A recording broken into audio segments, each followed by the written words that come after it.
What happened in Dubai with the citizens? Monarchy, and monarchy take care of their people and make sure that they're paid 2,000 per family, maybe 3,000. And life is cheaper there.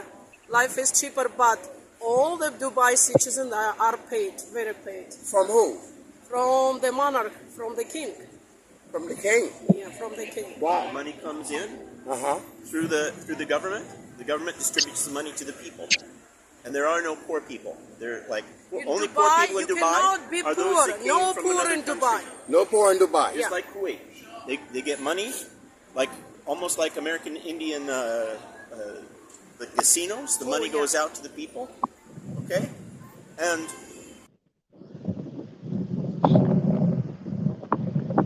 I don't know how you did this in 50 years. You look at history. Who does this? Show me anybody else that has done this in 50 years. I'm waiting. Show them to me. This wasn't done by money. Money doesn't produce visions. Visions produce money. You've had leadership over here that were visionaries, great visionaries, and their vision was more about the people than the money, because you can't accomplish this in 50 years without loving your people first, because the people are the ones that's benefiting from this. Look at your health care. Look at your road system. Look at your highway system. Look at your airports. Who does this in 50 years? But who benefits? You're going to care about those people. It's something to be learned about what's been done over here that could be duplicated in the world, because it's people with this much money. You just don't have people with this much love for their people.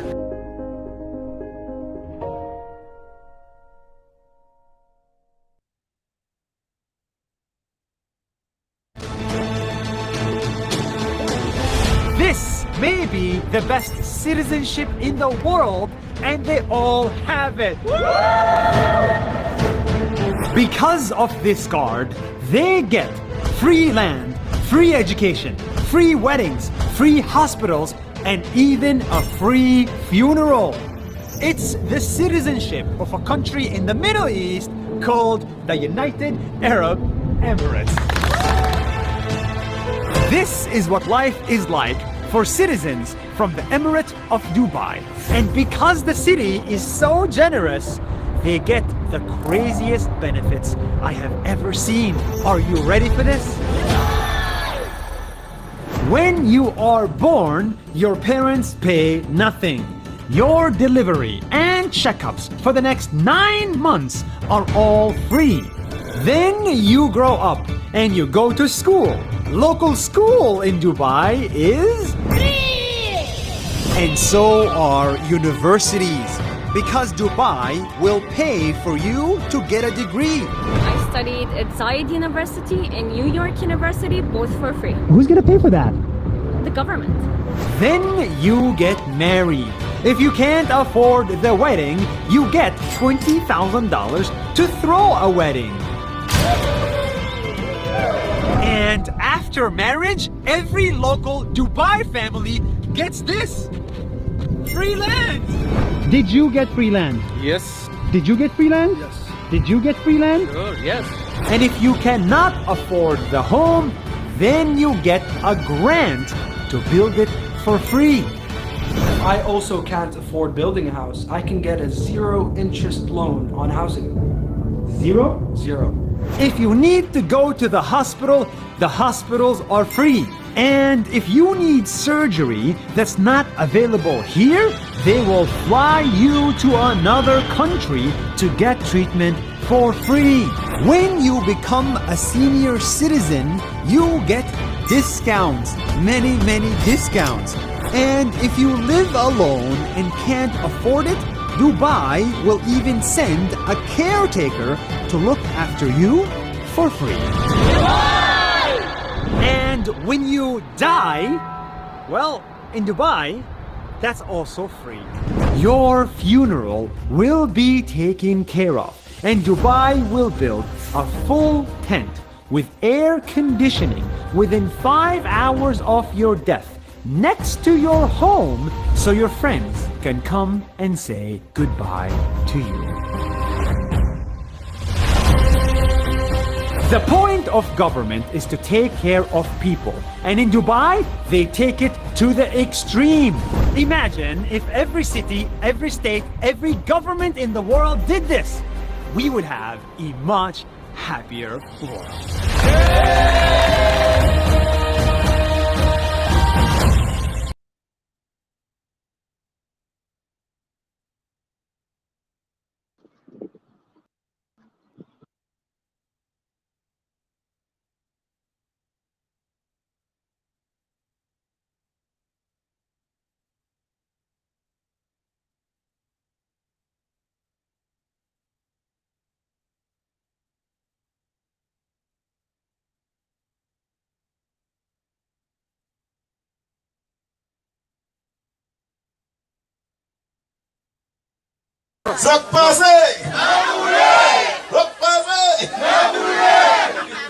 Let me just say that I have always been a part of this community. And there's no accident I know how to do all the dancing. Because I always be and share with you. Because you are me and I am you.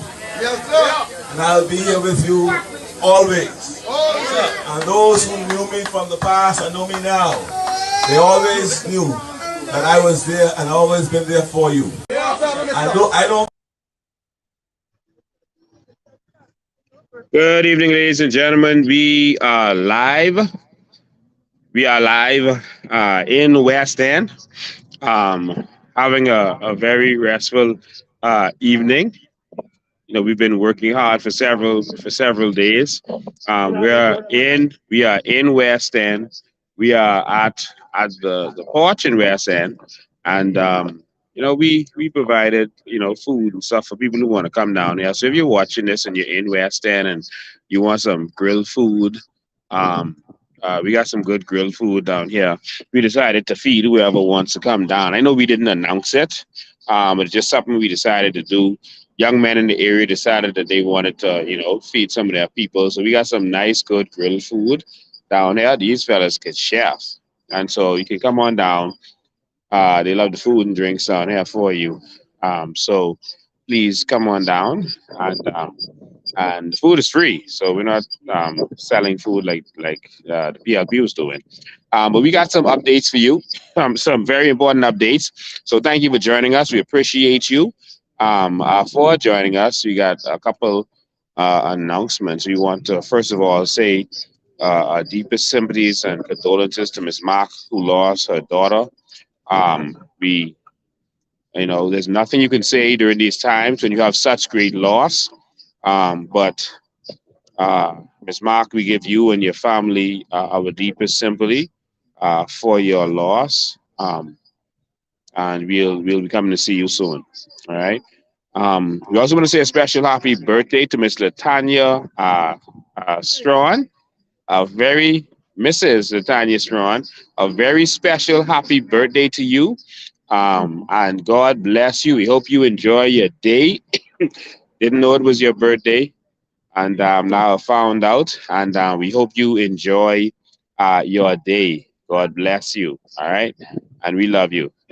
How you doing?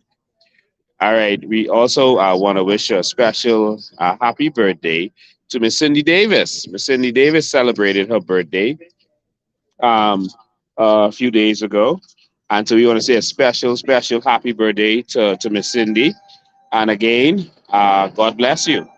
So if you're celebrating the birthday, Miss Cindy, you here? Okay, Miss Cindy is here jumping up and down. Come, Miss Cindy. Come, Miss Cindy.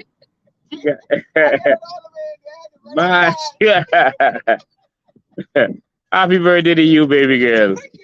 All right. All right. God bless you. God bless you. Miss Cindy was right in the porch. We want to thank you. So we had an interesting few days dealing with the government with this election process. It seems like, and I mean, I'm not just saying this, but it seems like the government is desperate, and they I guess they feel they have the need to try to, you know, do what they can to steal election and do a bunch of skullduggery. It's shocking.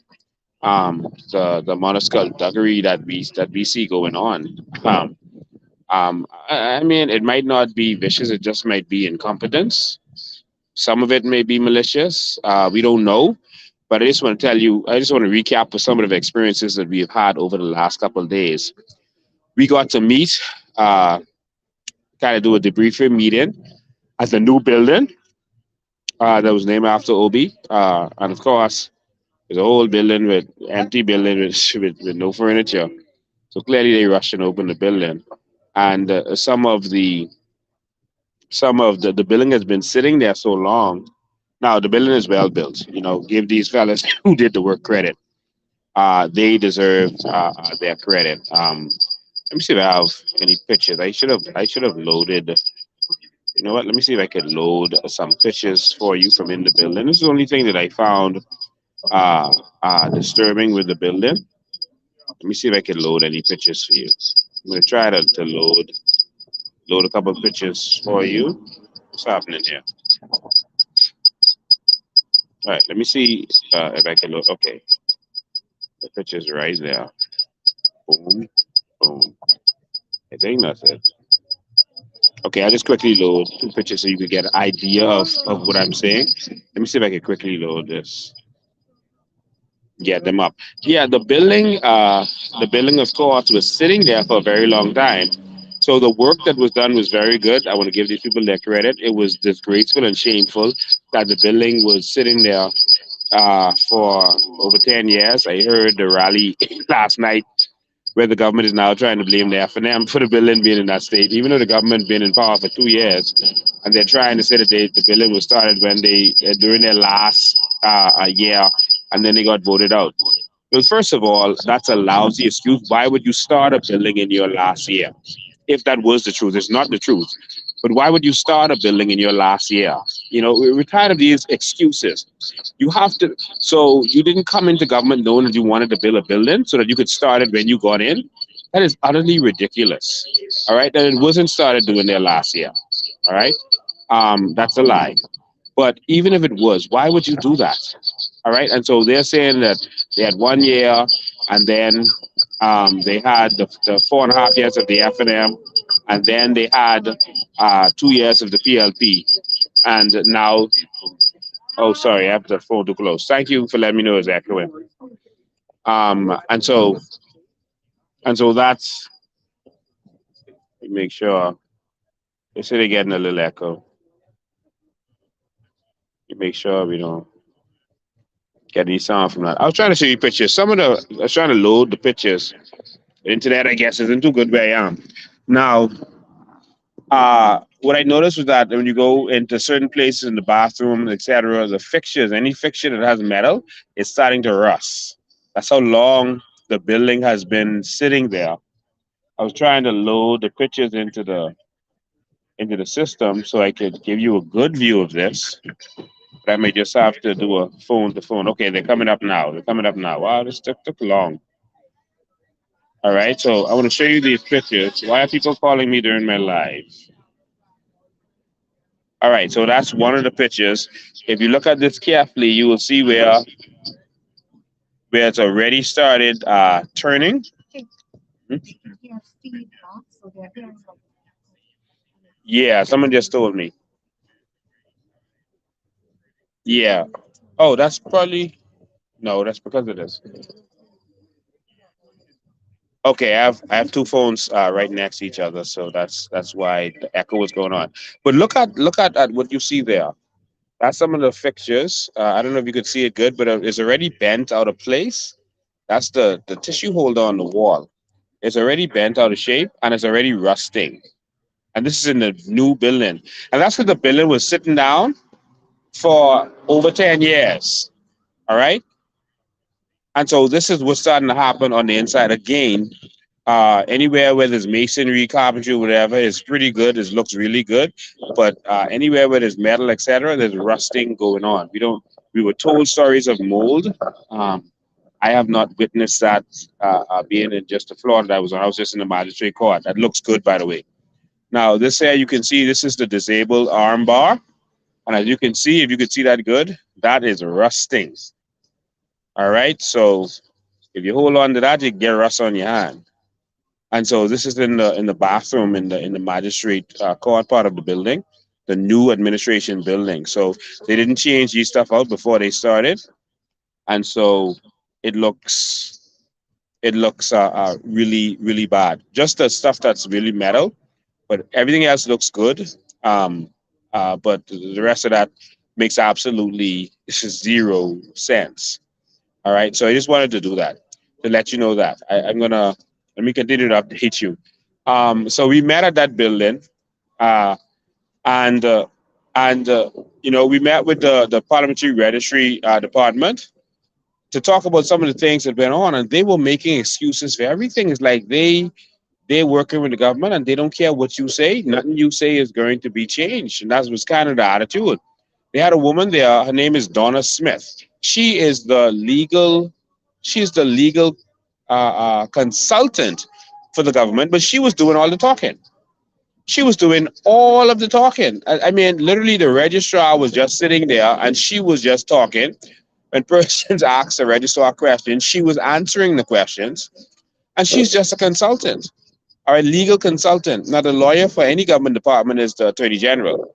She's a legal consultant, and she was answering all the questions. I mean, it was like that was her meeting. Um, and so that was very strange. To be honest with you, that was extremely strange. So it was weird. And but in any event, we made complaints reference to certain things, like the blind man who complained. Let's see if we get a picture of you. The blind man who complained about someone voting for him, and he did not tell a person how to vote. Basically, they're saying that I should have made a police complaint, and I had to tell them, why would I have to make a police complaint? It's y'all that this happened in front of. Y'all should have made a police complaint. Y'all. They said no, that's not their job. I said, so you mean to tell me if y'all saw someone committing election fraud right there at the polls, y'all wouldn't call the police? It was like, oh, that's different. I said, no, that's election fraud. The man said that he did not instruct the man how to vote, and that's that. They said was nothing they could do. They said the police right there. If I would make a complaint now, make the complaint now. And so they were kind of nonchalant about it. And it seems like they're on the government team and they ain't doing nothing that would hinder the government. That's just a feeling that I got. Now they're very professional and courteous, and they're doing their job by calling and notifying you of certain things. But in terms of when an actual complaint happens, when we believe that the law is being broken, they don't care. They ain't going against the government. And that's that. So we complained about that. We also complained about the fact that the PLP, and in some cases they happened, but mostly the PLP was reeling in persons in wheelchairs. These persons are able to vote themselves. They're not blind. They can use their hands. They don't have any tremors or anything like that. But they were just reeling people in wheelchairs, and then they were voting for the people. Like the person who were pushing them in the wheelchair was actually voting for them. That can't happen. That should not happen. If you're blind, yes, we understand. If you have tremors, we understand. And they said they're not going to do anything about it. All right. And that's that. They don't care. They're not going to do anything about it. So um, I guess we need some serious legal reform as it relates to our election laws. So no one should wheel someone in and then vote for that person. That person might be intimidated. That person, they might have forced their elderly grandparent to come out and vote. And listen, tell them, listen, I'm not going to take care of you no more if you don't vote how I say vote. Or anything could have happened. But that should not happen. You should wheel the person behind the box, move away, and let that person vote, and then come back and take them from behind that box. That's what needs to happen going forward. They said there's nothing they could do, and they're not doing anything about it. So basically, I said, so what you're saying is, I can bring anyone in there, just sign, swear the oath, and just vote for them. Literally, I vote for them. I don't think that's what democracy intended, and so that's another problem, and they're not going to do anything about it. Um, we also brought up the issue of the person from the Free National Movement who was literally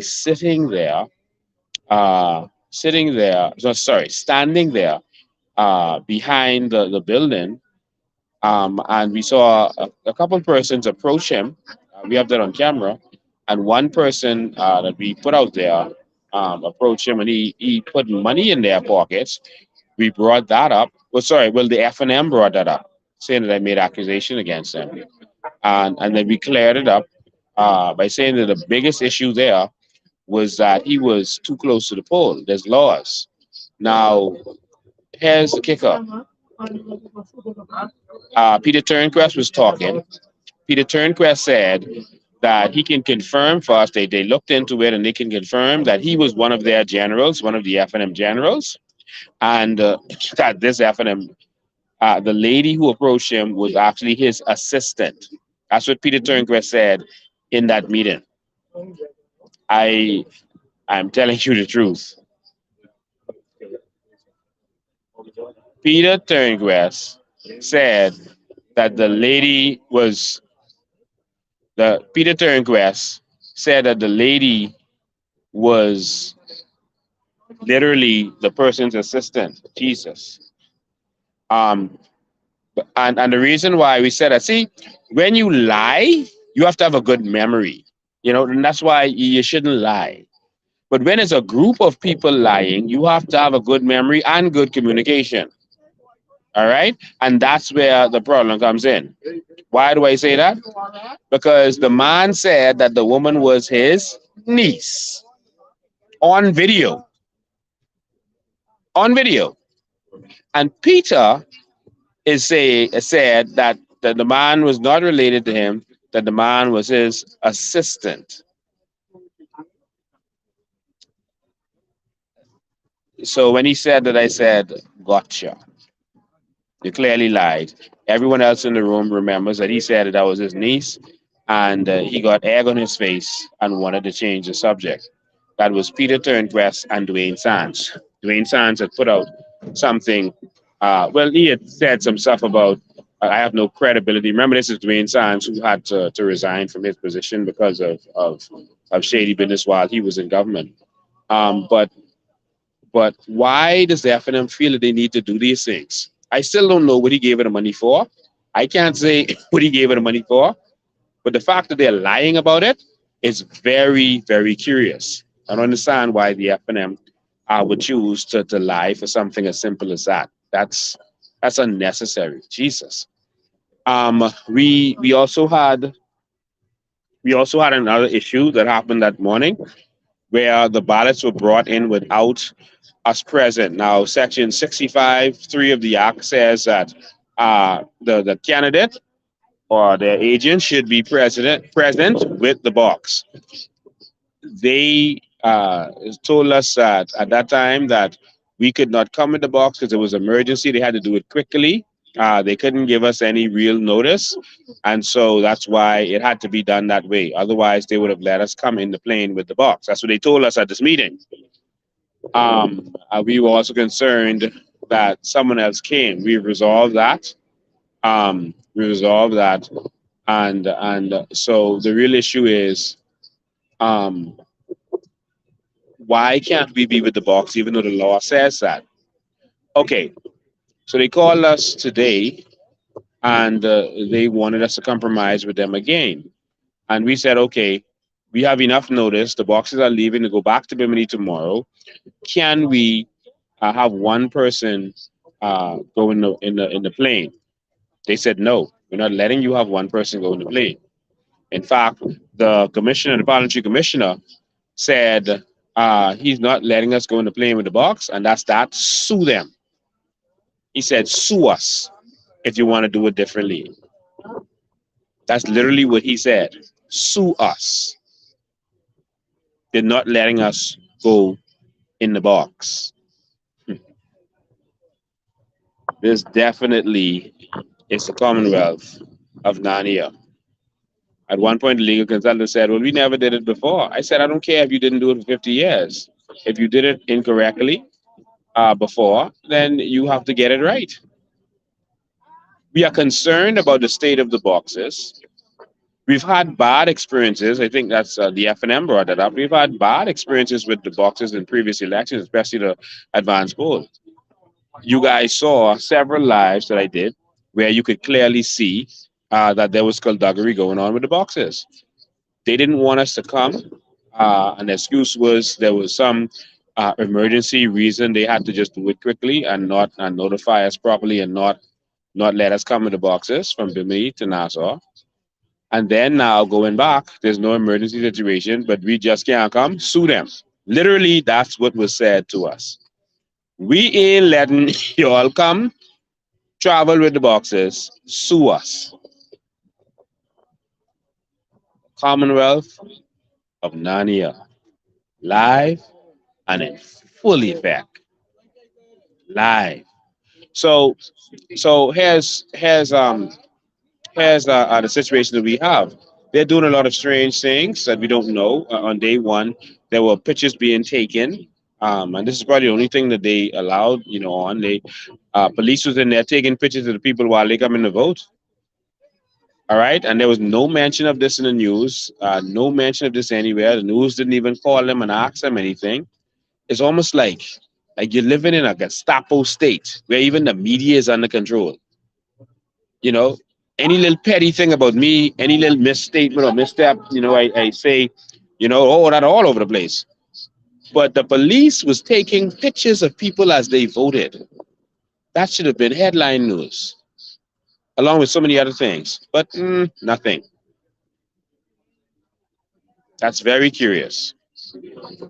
And so they're not going to let us travel back to Bimini with the box tomorrow. So I just wanted to make that clear so that the public knows exactly what is going on. I leave them in God's hands. I won't waste time. I'm just calling for the people to realize that we need change. And we're only going to have it if you vote against the PLP and FNM. I want to make a suggestion and something we're going to advocate for by the next election. With advance polls, since the boxes are going to be sitting there for 7 days in suspect circumstances, the boxes should be on a camera that's on a live feed that the whole Bahamian public can see it at all times, 24 hours a day. The live feed should have a clock in the streaming video, a clock next to the box, so that if they try to freeze the frame, you will know because the clock stopped. And anyone should be able to watch that box at all times. There's no reason for the place of that box to be secret, for only certain persons to have access to that box. That needs to change immediately, and we're gonna have to fight to have that change, right? So stay tuned, but that's something that has to happen if we're going to continue to have the advanced poll. So these are some of the issues that we had to deal with. Dealing with this registrar, the government seems desperate to steal this election um, because of the skullduggery. There was also a loophole. This was the biggest issue that we had. All of you would remember, now pay attention to this. All of you would remember that several times in my life, I told you that they were first they were looking to do some kind of loophole to do skullduggery in Bimini, but they switched it to Cat Key. The skullduggery, the loophole would be there for Cat Key, right? And that's where they would try to do their skullduggery in Cat Key, right? Um, so the loophole was revealed. Remember, I said this to you weeks ago. Now, the loophole was revealed when they decided to have a separate poll for Cat Key, which has never been done before, right? To have a separate poll for Cat Key. Now, the problem with that is that you can vote if you're in 8A, that's Cat Key, or 8B, which is Alistown. You can vote in either place. Once you're in 8, you can vote in 8A or 8B. All right. And that's what they said it would be. And they gave Mr. Campbell from the registrar gave some kind of excuse that we don't know if the person might be working or not working, and so they have to have it open so that they can vote in either of those places. And so that's why it needed to be open. Um, so what that means is that you could vote in Alistown. You take the indelible ink off. Everyone knows how to take the indelible ink off, and then jump on a boat, go to Cat Key and vote again, or vote in Cat Key, take the indelible ink off, go to Alistown and vote again. mean, this this is in real life. That's the big plot that they try to put on the people. As it. Um, uh, I don't even know, what to say. Um, so we told them that that loophole that loophole has to be closed.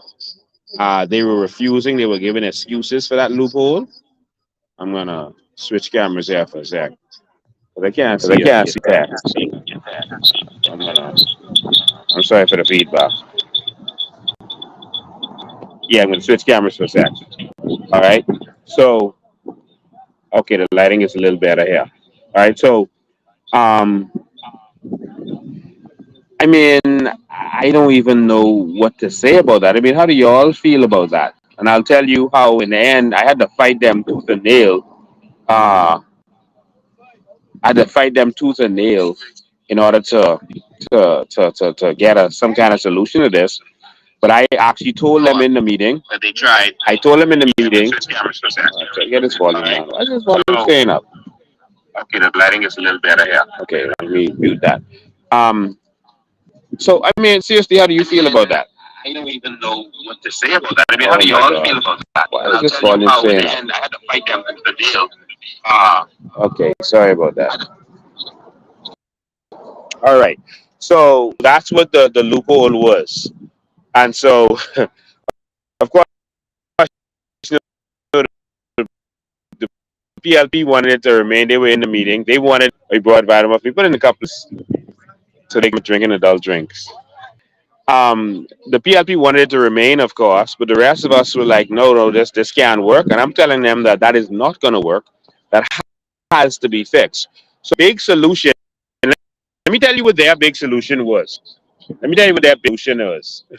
All right, their big solution was that they're going to use radio sets. Now, I'm not even exaggerating with this. Solution was that they're going to use radio sets, and thank you. They're going to use radio sets. Again, if you're in West End, you want to come on down. We got some free grilled food down here. Come and love yourself. We're by the porch.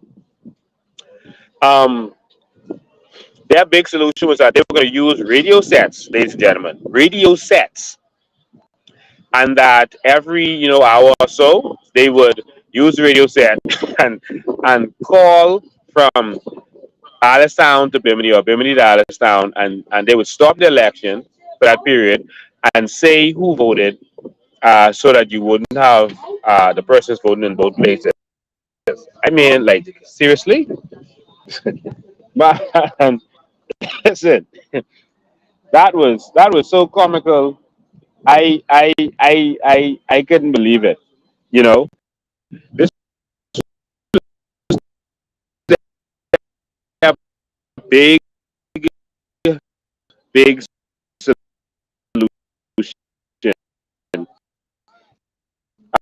uh, to this thing, that they would stop the election in Allenstown and Bimini, every hour or so, and they would use radio set. But the FNM was like, I think I got some connection. The FNM, that's not going to work because it takes half hour for the boat to get there. So some persons would have already did twice if they. And so I told them it's not acceptable. They say, okay, what they'll do is they'll use computers, where you're not supposed to be using any digital device in there. They'll use computers. They will update a computer immediately so they can exchange information. Holding on to this loophole, this trickery in our meeting. They were holding on to this because they wanted to keep this loophole. And I fought them tooth and nail. At one point, the woman, this uh, Miss Donna Smith woman, got up from her seat came from her seat face and was pointing in my face, and move on, to leave it alone. And all right. And so, and we continued. They said at that point, okay, what we're going to do is we are going to, we're going to do different counterfoils. So, sorry, it's only one counterfoil. So they'll send all the counterfoils, because I told them you have to make it so that if you're in 8A, you must vote in 8A. If you're in 8B, you must vote in 8B. They stand for about hour, but it got one where I was not backing down, and they said that they would do it.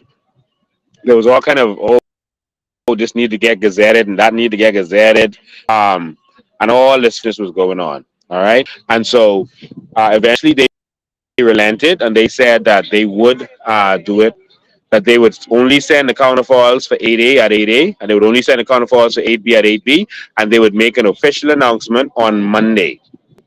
So if you don't see the announcement, they went back to their rulers and decided that they're going to change their mind. But I've already announced and told you what happened. There were other witnesses there,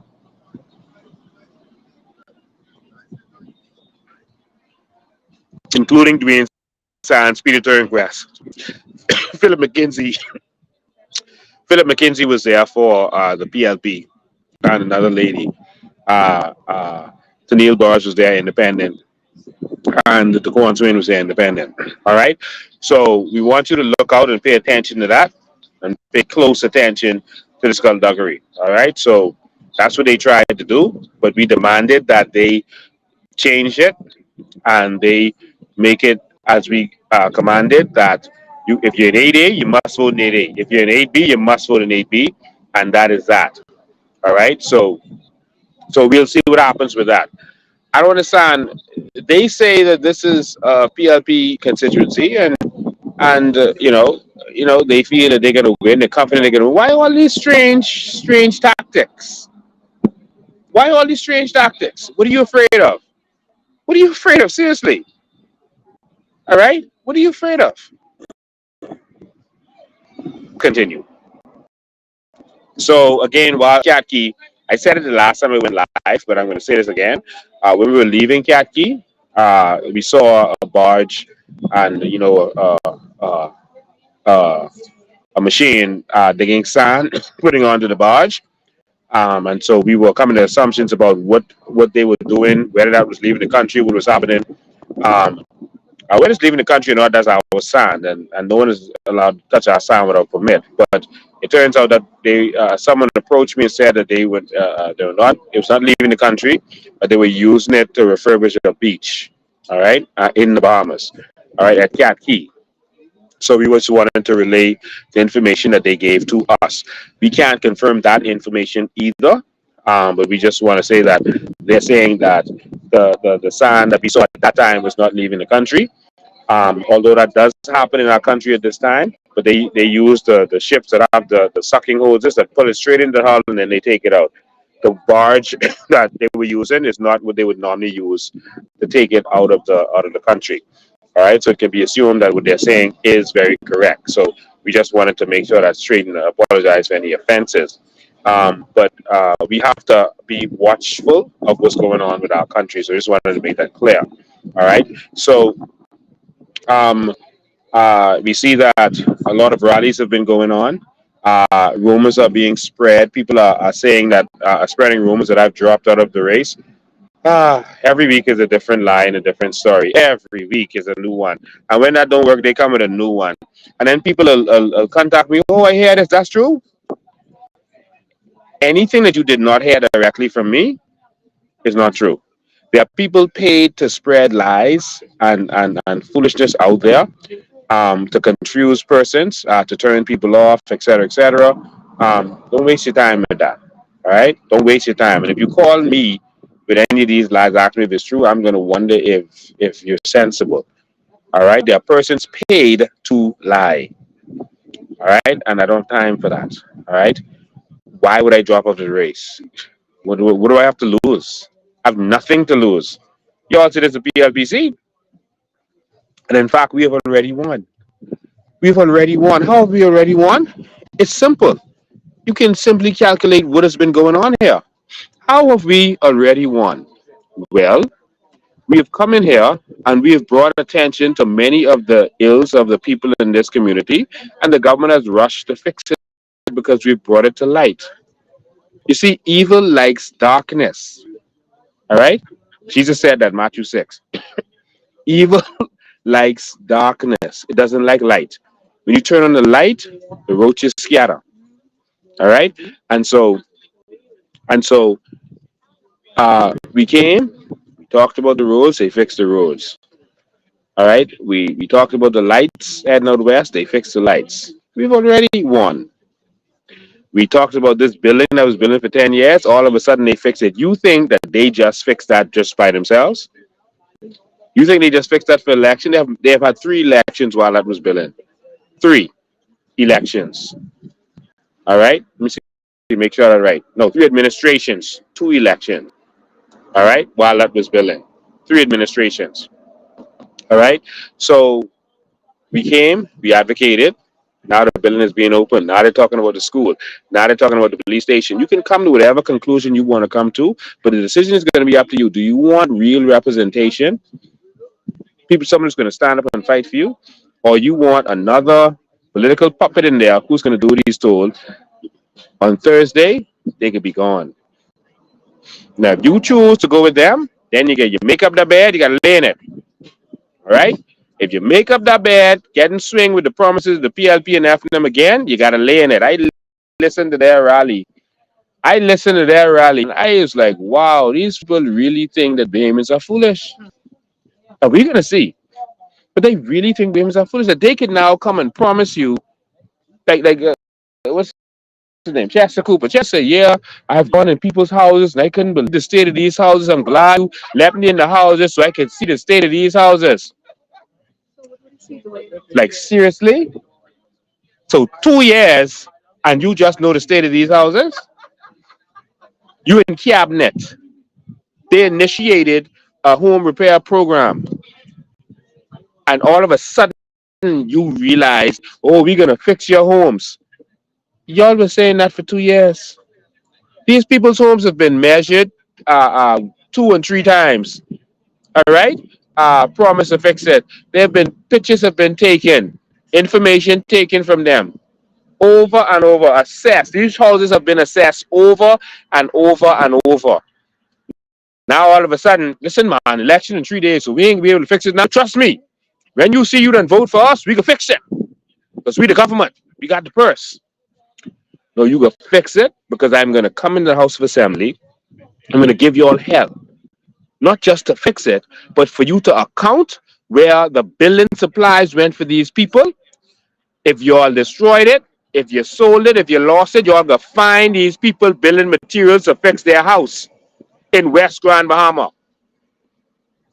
The day I step in there, you all are gonna have to find these people building material because it was donated by the international community. So you all gonna find that. So no promise, you all ain't doing them no favor. That was donated, and monies were donated. Where did the money go? You all are gonna give account to these people for what happened. The tears and the crying that I'm seeing, that's a crime against humanity. You all have committed violence, PLP, against these people. You all have committed violence, FNM, against these people. Violence to make someone sleep and Chester say the hole in the roof. I hope that this last rain that you saw over the last couple of days woke you up to make you remember how these people made you suffer in West Grand Bahama. We've got a warning. That little storm that we had the other day that came from nowhere, that little hurricane that hit Bimini, that was a warning. Don't go back 50 years. Don't trust these people who have been abusing you. That was a warning. Stay tuned. But I'm telling you now, they are going to be forced to do what is right. If you put them back, you know what can happen, man. What been happening every election? Oh, we can do this, we can do that. Nothing. Don't be fooled by their promises. Oh, we the government, we have the purse, we can do this and that. Don't get these other people, they don't have the purse. Don't have the purse? That's our money. And you could do what we say you could do. And you could fix this problem that we've been experiencing. Ladies and gentlemen, we cannot allow the PLP to continue to go unchecked. We cannot. There's never been a government with this much scandal so fast. Never. The previous Perry Christie administration didn't have this much scandals this fast. The last Minister administration didn't have this much scandals this fast.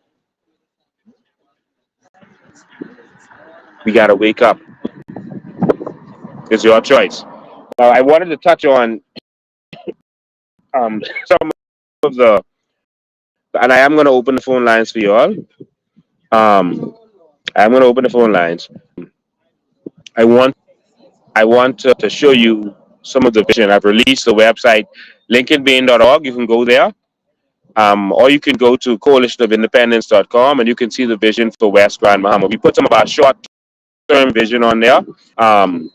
So you can see it. We just didn't want to do a little flyer. We want to do some graphics. So we created some graphics and stuff for you to see and get a kind of an idea what we're talking about. I'm gonna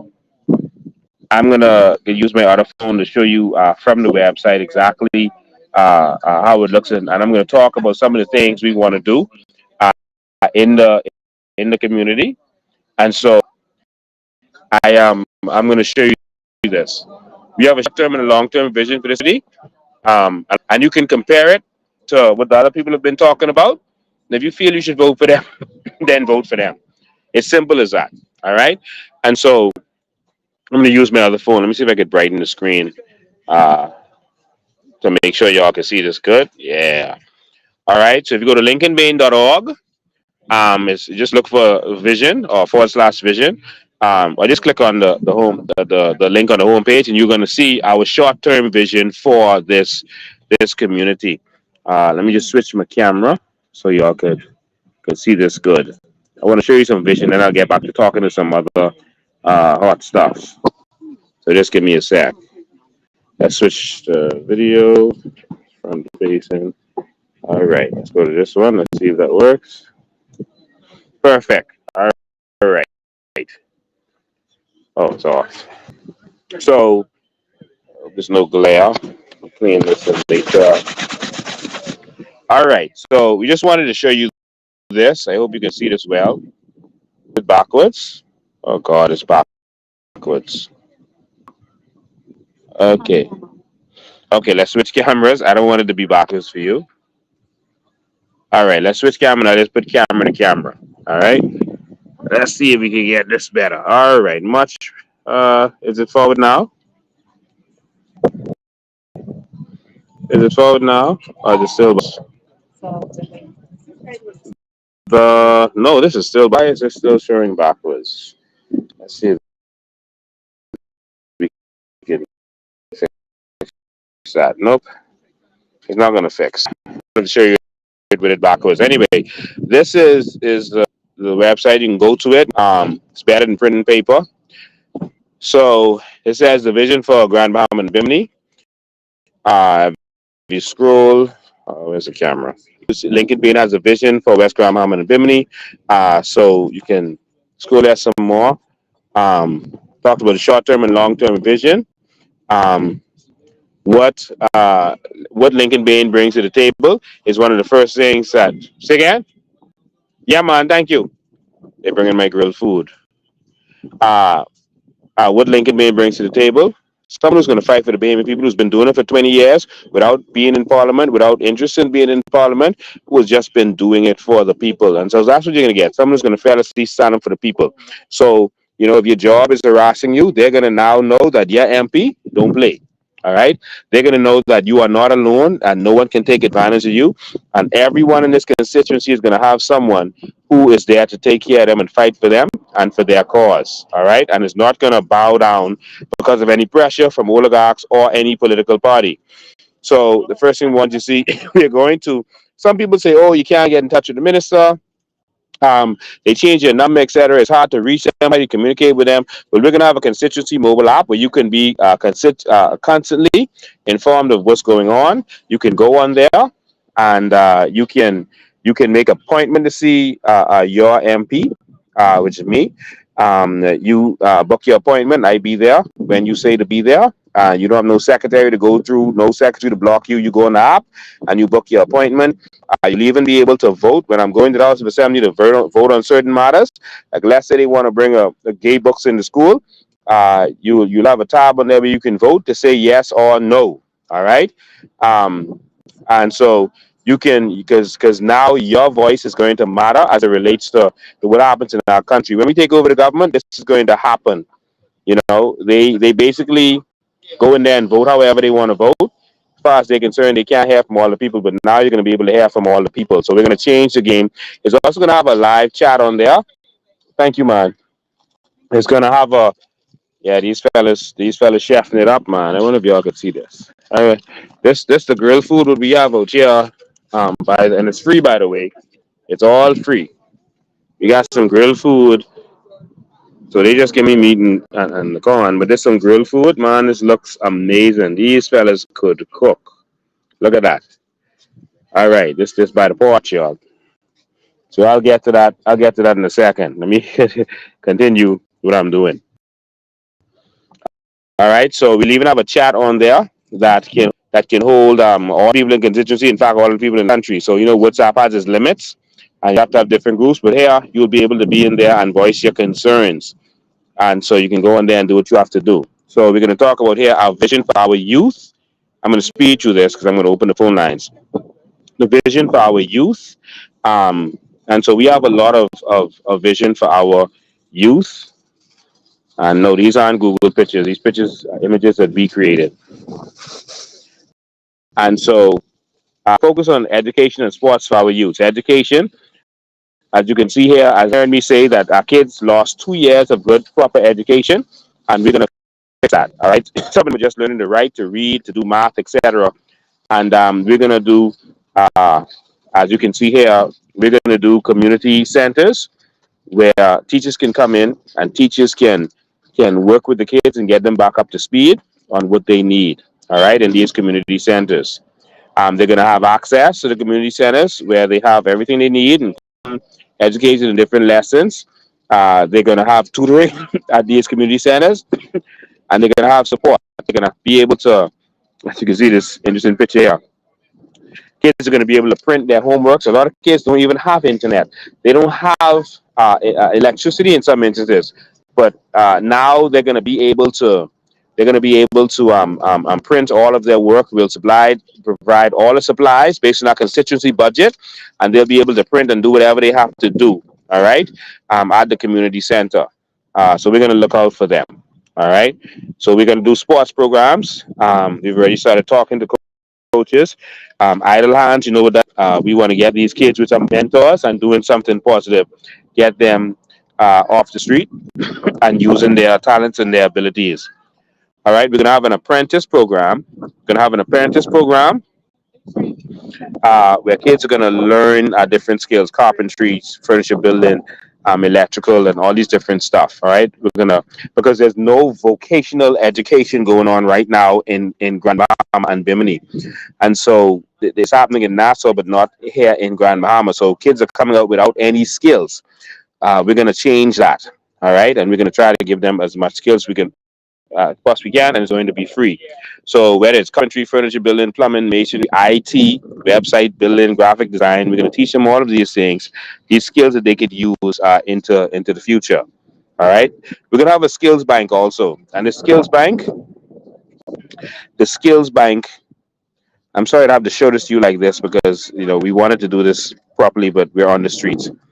It's campaign time. It's the heat. A skills bank with it's a website and mobile app where you can put your skills on there. You can put your job offerings, and the persons can come and find you to give you work. All right. So this is what we want to do to help our young people be able to advertise jobs and not have to depend on anybody else. It's going to give them that freedom to be out there and do their own work. All right, economic restoration. So this is how we're going to restore the economy of this area. We want to do some simple things in the short term while I'm MP. We're going to promote some simple things to transform the economy on Bahama and Bimini.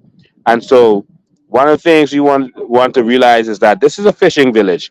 But of course, none of these guys have a plan to even put a dock here. There's no dock in 8 Mile Rock or West End or Bimini for these fishermen, especially West Grand Bahama. There's no proper dock that they can use. And so we're going to take this fishing village, and here you can see everything I'm showing you is actual plans and research we've done. Uh, and so we're going to take this fishing village and we're going to provide them with some wooden docks to be able to do their work. And so next, we want you to see this. This is very important. I've always been saying, reiterate this again. We don't want to give you a fish. We don't even want to teach you how to fish. We want to teach you how to own the boats.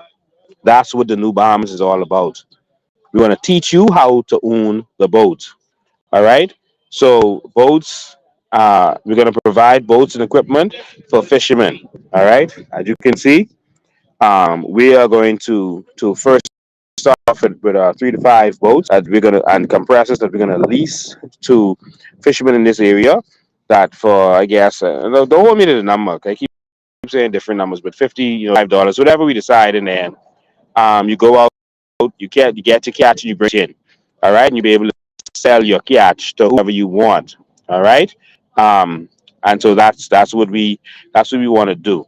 Now this is the catch. Go to the website, look at it. This is the catch. This is the special part of it. I want to look at you as I say this.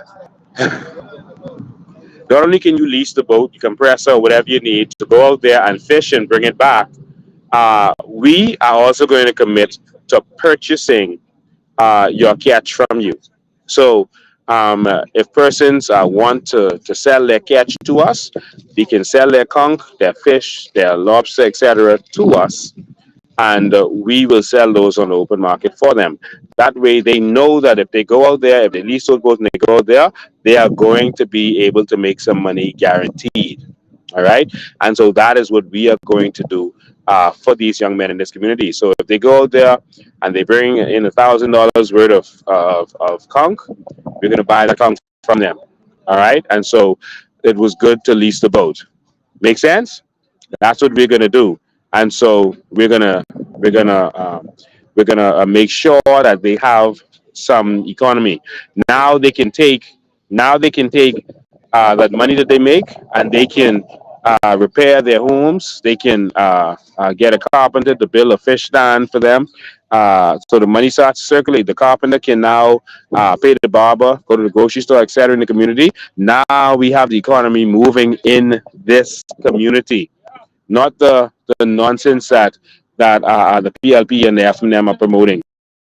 Nothing for you, just to keep you slaves, jobs, jobs, jobs. We want to keep you independent. All are independent people who want to make your own. And that's what the vision that we want to continue with you. So that's what we want to promote for you. We're able to do this as members of parliament. I'm going to let you call in and question me and all this stuff in a minute. So we have another program called West End Move. All right. Now it includes 8 Mile Rock, etc. But of course, 8 Mile Rock Move doesn't sound as catchy. All right. So West End Move is going to bring life back to West End and Mile Rock. So one of the first things we want to do under the West End Move program is we're gonna have what we call a drive-in movie theater called the West End Move E. West End Movie. All right, so they're gonna have a drive-in theater. That's the mock-up. We're gonna have a theater. All right, so that a weekend drive-in theater. So Friday and Sunday, we're gonna have a weekend drive-in theater where you can come. Wait, pull it back some more. Okay, let me see. That's a little delayed. Yeah, that's a little delayed. Okay, there we go.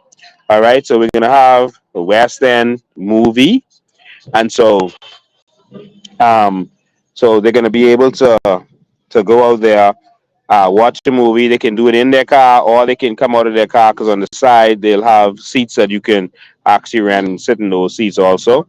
But we'll have all the movie stuff, the popcorn, etc., etc. And so, from all of these things that we said to you, monies is going to be made for the community, and we can do things in the community. We're going to treat this like a business. They're only given a certain amount of money to do things in the community, but now, as we lease to the fishermen, the boats, that money is going back in the community to help pay for youth programs, the elderly programs, and other stuff. It's going to go back into the community. As we sell their catch, their fish, etc., they brought to us, that money is going to go back into the community to be able to do things for the community. All right. And so the movie theater on a weekly basis, persons are going to be allowed to be vendors out here also. And we're the driving theater, and persons are, and we're going to make money that's going to go towards the community. This right here alone will probably, based on the sale of food and the sale of actual tickets, we're looking right now at about $20 per vehicle. No decision has been made, but we're looking right now at about $20 per vehicle. So if you have two persons or five persons in your vehicle, it doesn't matter. You pay one price. So you can bring your whole family, and you can come and watch the movie, buy your food, etc., and they'll deliver it right to your car. And so so the money from this, we budget has a multi-million dollar potential. Persons from all over Grandmama will be coming to this. All right. And this money will go back into doing things in your community. We don't have to wait on government. And so we'll have an association whose job is to help us decide what we do with these funds. All right. And so that's the West End movie. We're going to encourage fish fry on on West End. We're gonna complete this. Part of this is long term, part of it is short term. We're gonna start it in the short term and continue in the long term. We want to on the water fish fry, with a kind of broad walk on the water. That's a part of the long term plan. But we're gonna start this process right now. Um, with getting a fish fry over water. As you can see, that's the markup plan that we drew to get this done. All right. The fish fry on 8 Mile Rock, we want to put that back on the water side. They have it on landlocked on the other side, and that doesn't make sense. We want to put it back on the water side. So we get a tongue salad and everything else right on the water side. All right. So we're going to make that change right there, starting now. All right. So let me continue. We're going to bring back festivals. All right.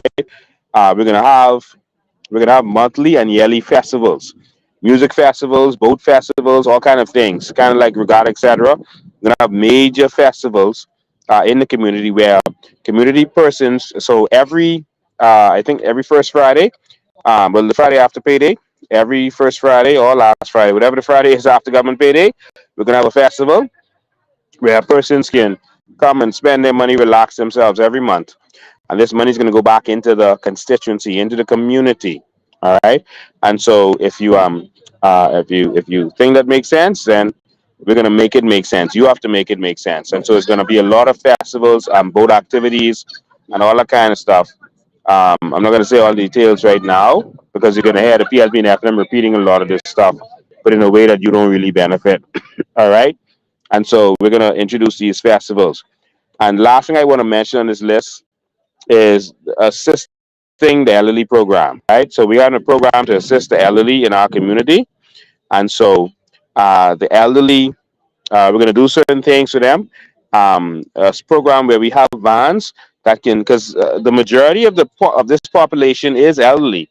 So 46% of the population is 50 years and older. 46% of the population of this constituency is 50 years and older. And there's a lot of elderly who are bedridden. They don't have anyone to carry them around. So we're going to be able to carry them grocery shopping, carry them to their appointments, etc.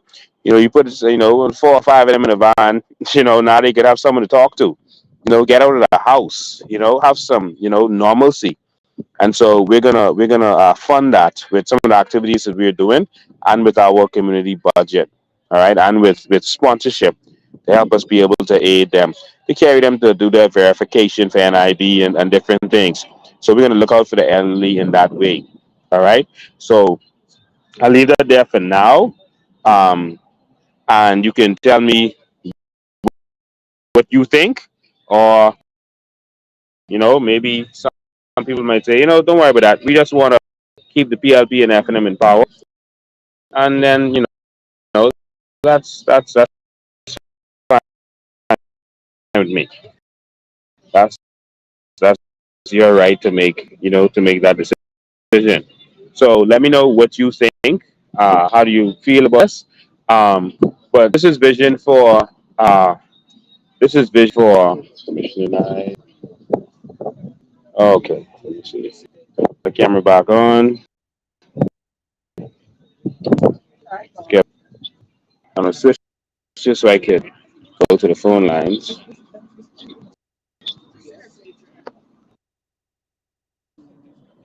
All right, so I'm back on. So the phone lines is the same. 80359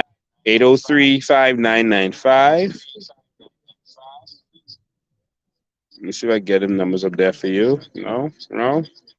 8035995 is the number. Call me and tell me what you think.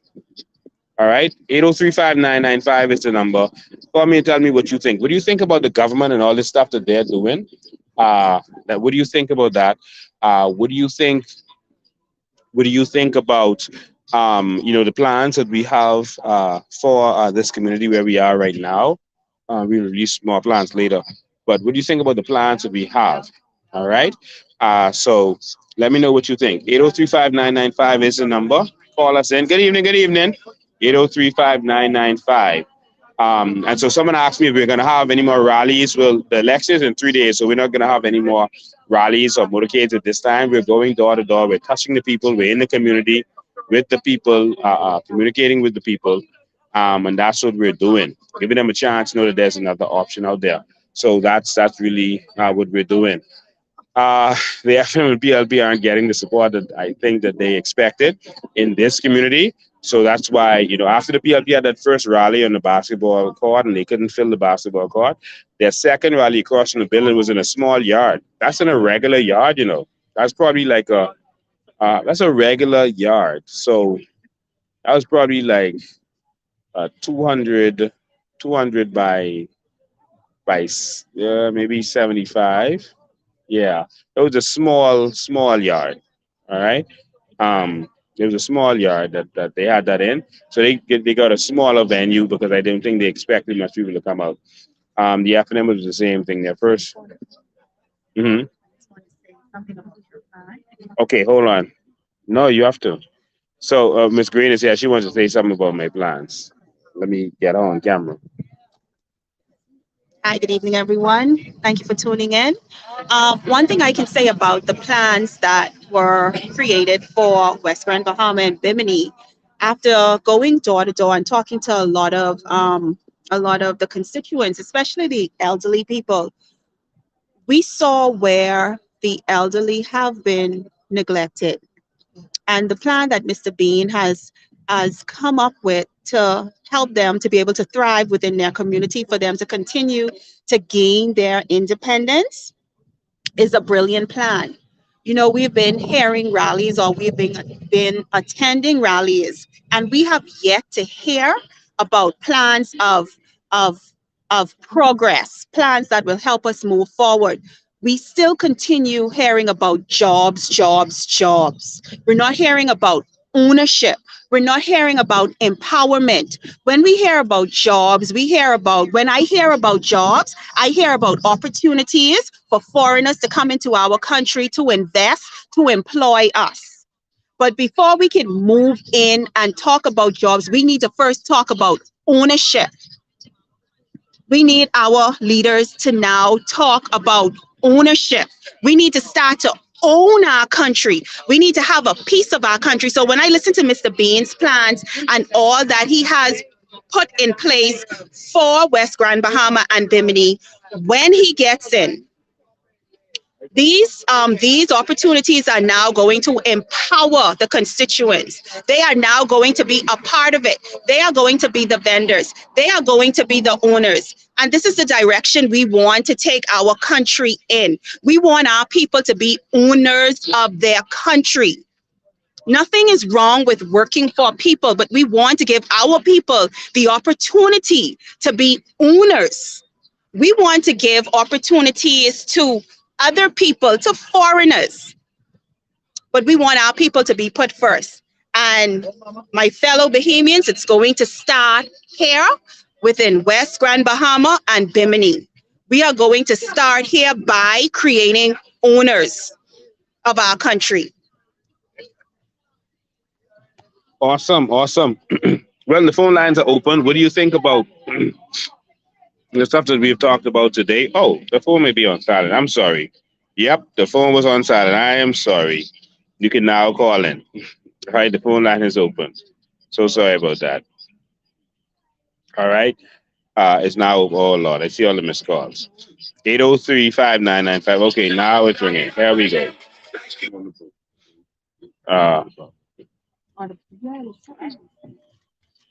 Good afternoon, you're live. Hey,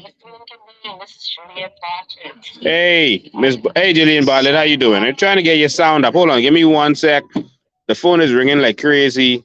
Oh my God, I accidentally cut you off, Jillian. I was trying to remove another call, but I answered them.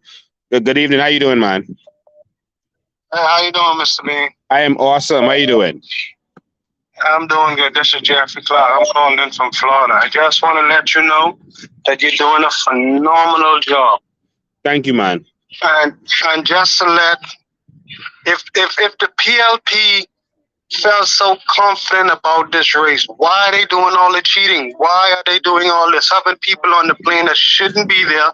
And why is it that the boxes, the ballot boxes, cannot be watched? They should, just like you said, Mr. Bean, this is why we need you to lead this country. I mean, you've been leading this country because they've been taking your ideas.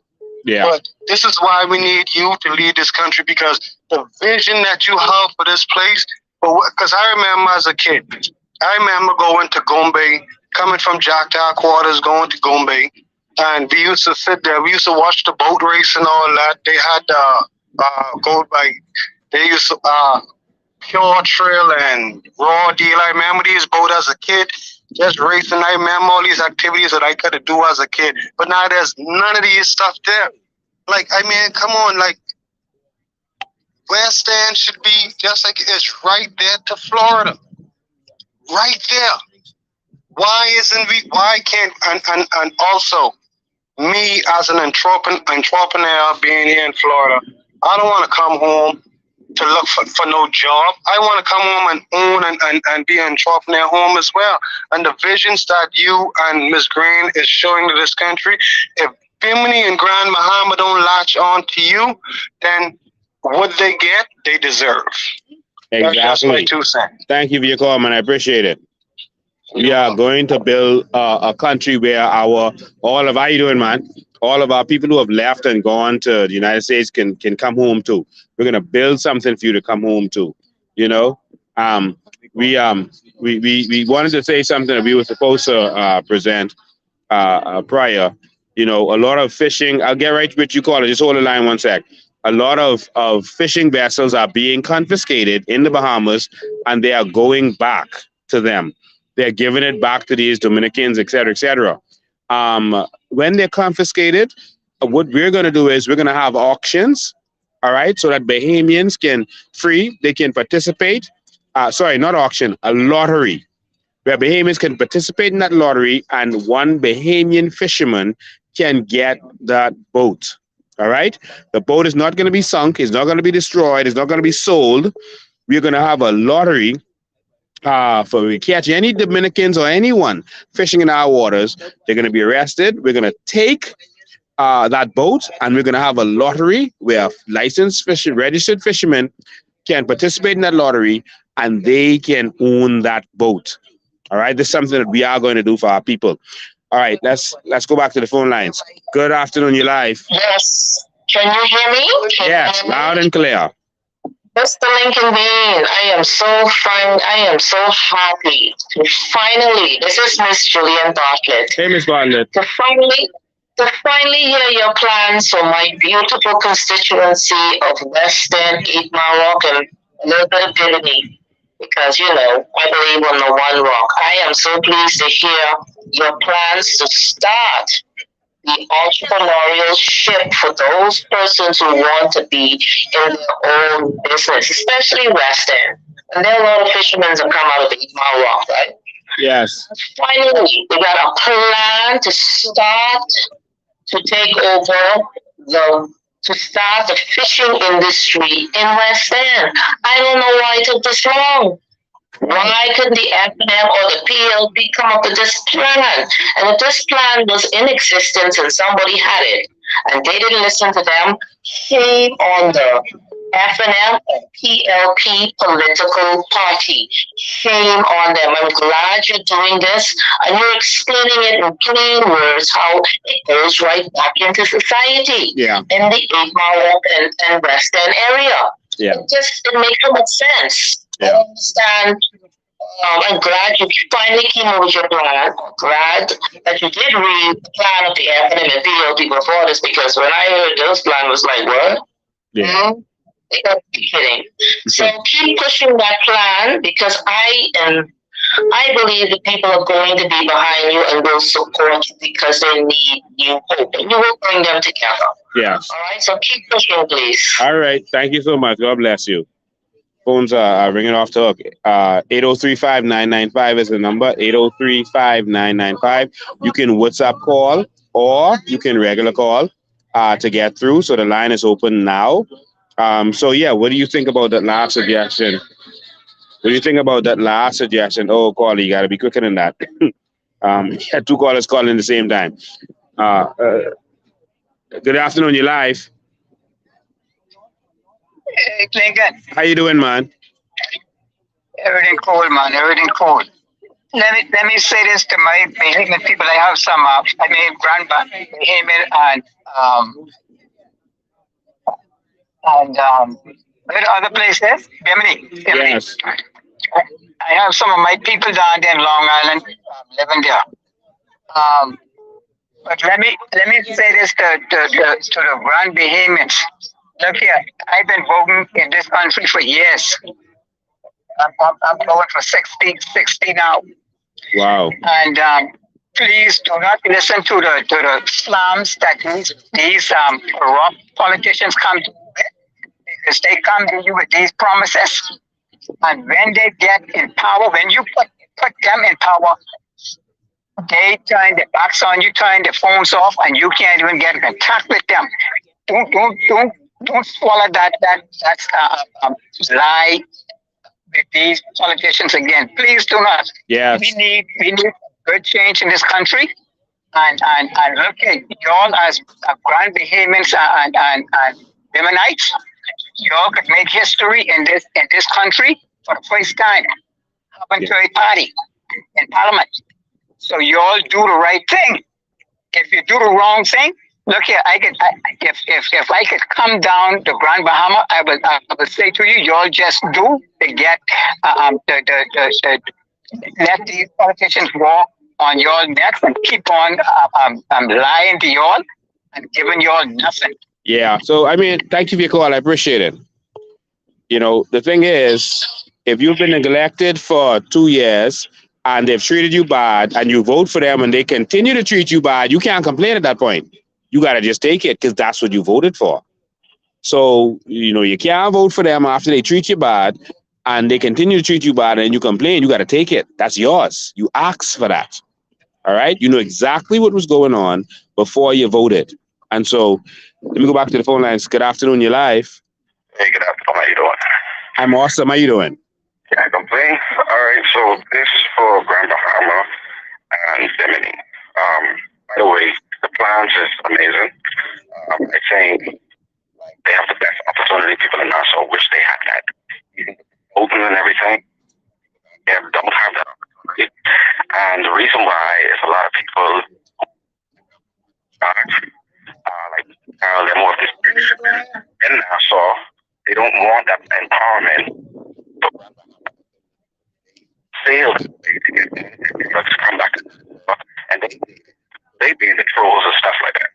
You know, so that's what they need to do. Because they don't want them to have that opportunity.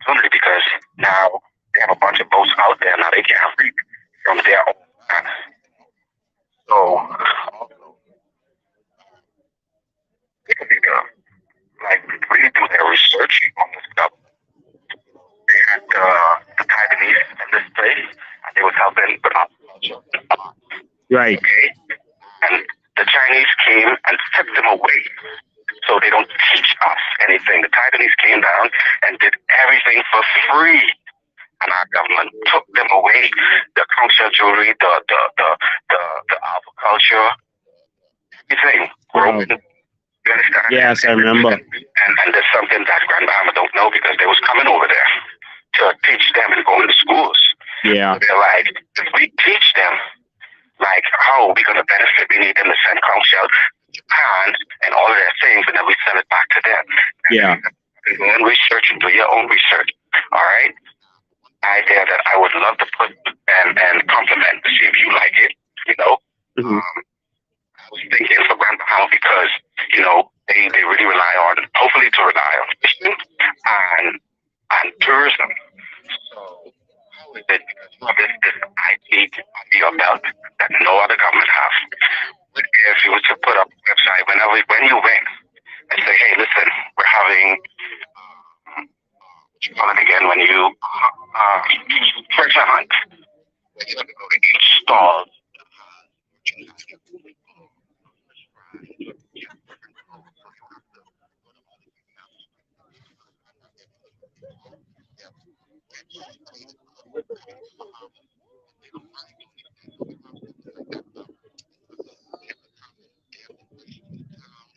Having fun with it, and they have to go to all the vendors. I think it'll be so much fun. Do like an annual thing, similar to what you're saying, like an annual festival, you know, and people be looking forward for it, you know. So they gotta find this treasure. I don't know what would be the reward, but they was coming down here. So if they could have like a power boat thing every year, I think something in Grand Bahama like that would be like tremendous for them. Definitely. So we're gonna have a lot of stuff like that, special events. I don't want to talk the details now, but we're gonna have a lot of events just like that. All right. But thank you for your call, man. I appreciate it. All right, respect. All right. 803-5995. 803-5995 is the number. So persons are out here hanging out. We got some good food out here. So we got some grilled food. Man, this tastes amazing. These fellas are real chefs. Hi again. So before another call comes in, I just want to talk about the electoral process. I know a lot of people felt like Mr. Bean probably was wrong in his approach when he was mentioning the way the process was going. But what we need to realize, whether you are PLP, FNM, COI, or whatever political affiliation you have, before all of that, you are a Bahamian, and our democratic right and the process to election must be protected, and it's not being protected. A lot of laws are being violated as it relates to this electoral process. This is our democratic right, and this is one of the times when we are the most powerful in this country. Our election process is also a matter of national security. And I feel like the process should be done correctly, thoroughly, and the laws should be followed. So we know something is wrong. We know they're doing something wrong. We must speak up. And I have to give Mr. Bain his credit for speaking up. You can see that he is fighting on behalf of all Bahamians, simply for standing up for all electorates. Because let me tell you something, all of our votes are in those boxes as Bahamians, not as a PLP, FNM, or COI. All of our votes are in those boxes. So we have to be very careful about the things we accept in this country, because corruption, once you accept corruption at a certain level, one day it will come to your door. So it's important that we stop it. Thank you. Powerful words, and that is the truth. All right. So, a lot of people are here. More and more people are coming. The crowd is getting bigger and bigger and bigger. People are coming out. Um, they're everywhere. We got some some good grilled food. Everyone got food in front of them. I mean, it's nice. It tastes really good. Some good grilled food out here is free. So come and yeah, so come and same thing. So come and do your piece. So we see the PLP and FNM basically calling each other, crooked and having all this stuff to say about each other. We're not getting in that fight with them. We want real vision. We want real change. And so if people want change, they can come and deal with that. The PLP are throwing the Ujama thing at the bishop. Um, the FNM is throwing. Oh, let me get this call. Good afternoon. You're live. Hey, good night, Mr. Man. How you doing? Good night. I'm good, man. How you doing? I'm great. So I just want to say two things, right? About the advance Poland. I just feel like the government trying their best. Even though Germany and Western is a PLP owned by PLPC, but it's like they trying to win it and steal it so that the COI supporters could be like they wouldn't be motivated no more if you lose. You understand what I'm saying? They're trying to drop our morals. Yeah, I don't think that's gonna work. That's not gonna happen. Yeah, I mean, I've said before, if they have a by-election in Angliston and the PLP win, okay, the PLP win. Now it's the PLPC. Okay, big deal. Let's keep moving. If you have a by-election in St. Anne's and the FNM win, okay, that's the FNM seat. Okay, whatever.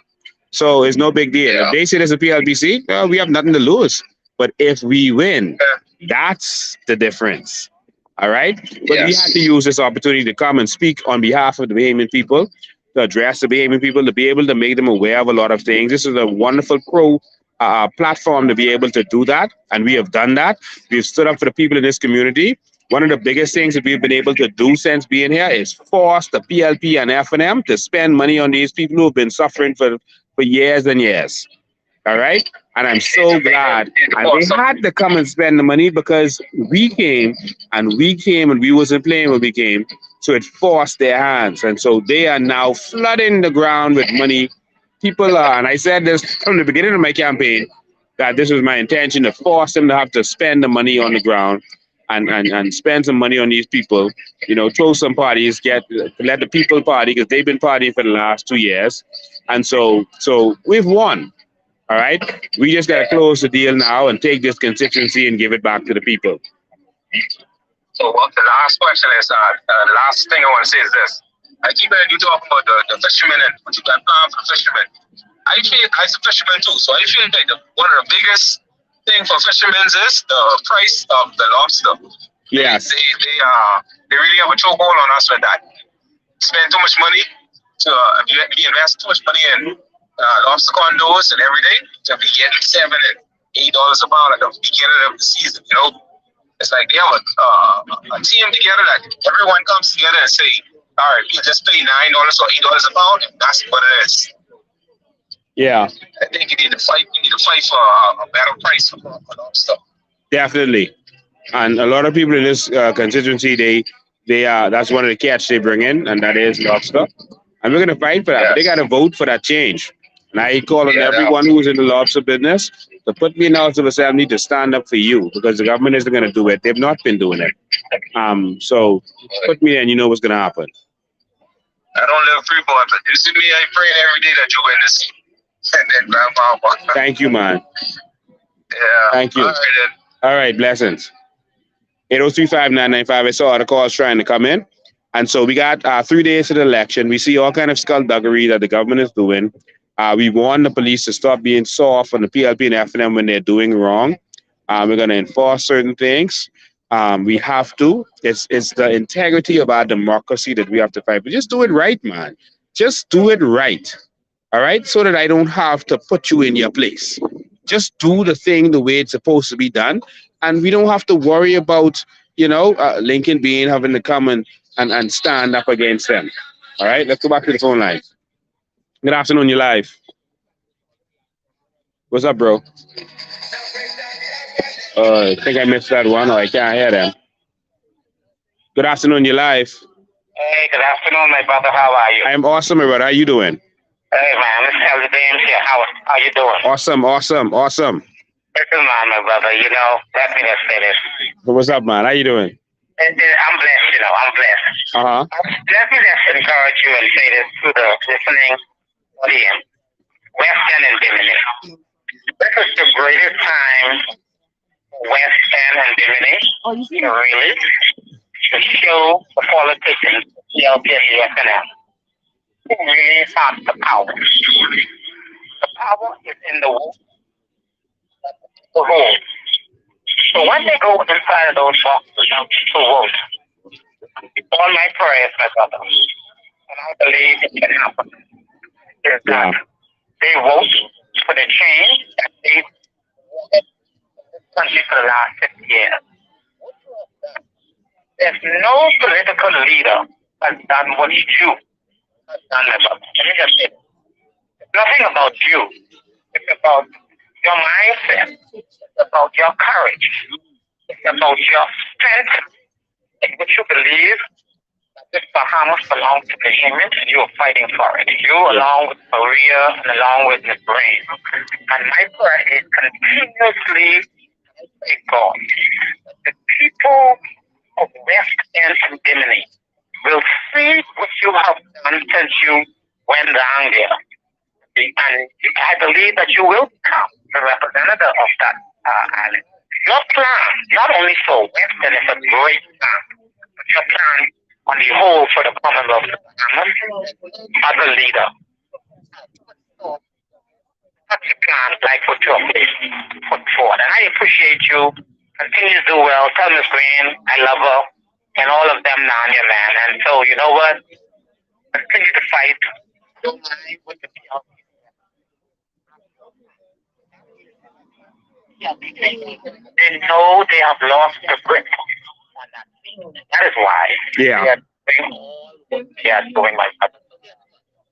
Strong. Hold on.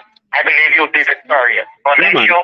God bless the people in West End and Bimini. And vote Bimini and West End CUI for servant leader Lincoln Bain. Love you, my brother. Thank you, man. Love you too. All right. So, yeah, ladies and gentlemen, people have a choice. They have a choice of how they're going to vote.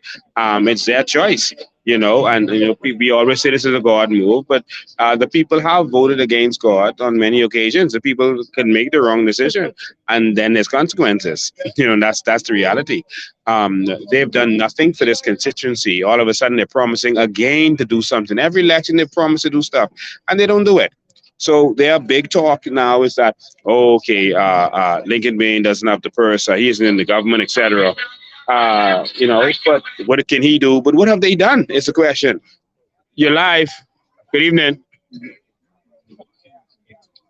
Good evening, you're live.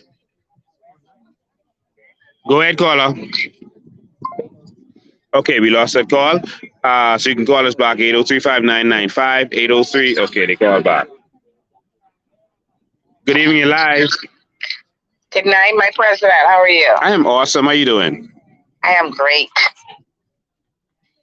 It gives me goosebumps looking at the plans that you have for West End, Bimini, and Grand Bahama. All I want to say to West End, Bimini, and Grand Bahama, this is your chance to make history.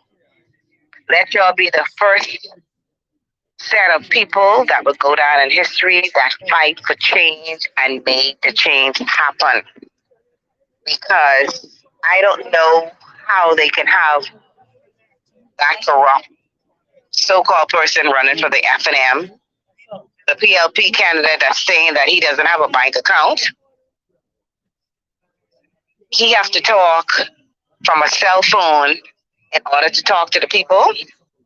So you're not in touch with the people. You're beyond out of touch. But if they want better for themselves, their children, and their children's children, the country, they would vote for the COI because you're not one of those typical lawyers like the politicians that came into to politics just to make themselves rich. You are a lawyer, but you're also a businessman. So your approach is from a business. You have to realize that's the difference between you and the regular politicians. You would be running the Bahamas like business, the same way how Trump did in America. So they just need to take heed so we could be the Qatar and the Dubai and the Caribbean. I want you in Charlotte to be safe and to get your rest. It's only 3 days away to make history. And I know by God's grace, God would direct those people in the right to choose the COI. Thank you so much. You have a good evening. All right. Good evening. Good evening. All right.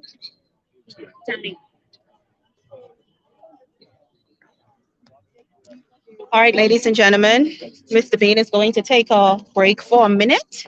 Come here, Danny. So this is Mr. Mitchell, Daniel Mitchell, and he is, again, the chairman for the Grand Bahama branch. Mr. Chairman, do you have anything that you would like to share with the persons here in Grand Bahama and everyone who is watching?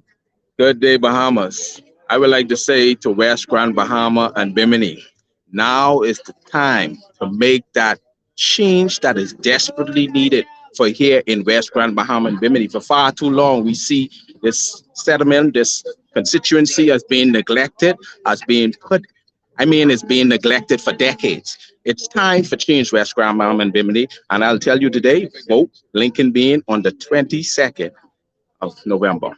Thanks. Ladies and gentlemen, we are about to make history here in West Grand Bahama and Bimini. And of course, you know, they did say West Grand Bahama is the gateway to the new Bahamas. This is where the new Bahamas is going to begin.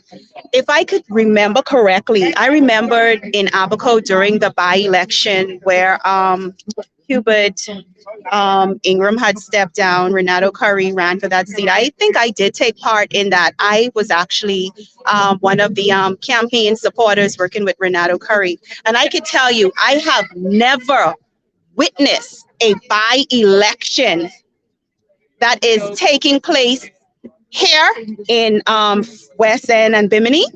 That has never happened.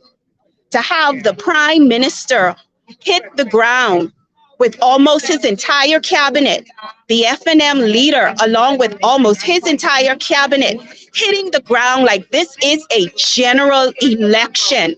Like this is the election. This is an election, but they are here performing like this is the general election, like this is the finale. And I am so amazed. One candidate, one man, the entire political field on both sides is on the ground. It makes you wonder who is running our country. You know, we still have illegal immigrants entering our borders. We are not hearing anything about it. The news is not reporting it. These are major things that are going on in our country. And it seems like the entire country, including both sides, all of their eyes are fixated here on West Grand Bahama and Bimini. What is going on with the affairs of our country? This is one seat. One seat. There have been threats made against our country, and we have not heard anything from our captain, our chief, our prime minister, who we are paying. Things are going on in our country, and it's not being addressed. Everyone is fixated here in West Grand Bahama and Bimini. And I can understand why. I can understand why they do not want Mr. Lincoln Bain and the Coalition of Independence in the House of Assembly. Do you know what we are anxious to do, Bahamas? It is policies that change the direction of a country. We are anxious to get into that house, to table some bills, to create some policies that is going to benefit you, the Bahamian people. And like I said, it does not matter if you're PLP, FNM. It does not matter if you're COI. What matters is that you are a Bahamian. And we have children, and our children's children are coming up. We need to create a sustainable country that can bring forward a sustainable generation. We need to start putting things in place. Our country is outdated. Our healthcare system is outdated. Our education system is outdated. Everything is outdated. Even the way we do elections is outdated. We are in the time of technology. A lot of our young people are functioning with technology, but our country is not there. We are keeping our children back. We are killing the future. Coalition of Independence is ready to get into that house, my fellow Bahamians. We are ready to get into that house. We are ready to table some bills. We are ready to create policies. My hand's itching for that. It's time for us to conduct some serious business in this country. There is no need why the most simplest set of things cannot be carried out in this country to run our country in an effective way. It can be done. And collectively, it will be done. I hear Mr. Mitchell talked about the PLP's legacy. What have they left in place? They're still stuck on jobs, jobs, jobs, jobs. They're still campaigning on jobs, jobs, jobs. We are done with that. We are done with that. Persons are saying Bahamians so like to complain. Let me tell you something. It's time for us to increase our standard in this country. There are things that we should not and should have not been accepting. We are not accepting the minimum anymore from people who claim to be educated and experienced. You are being paid to govern this country effectively on behalf of the Bahamian people, not special interests. And we have had enough. We have had enough. Our children will not be subjected to what was. They will not be subjected to what was. We need to create a country for those who are here now and for those who are to come. No retreat, no surrender. So I applaud Mr. Bain for standing up during that electoral process when skullduggery was going on.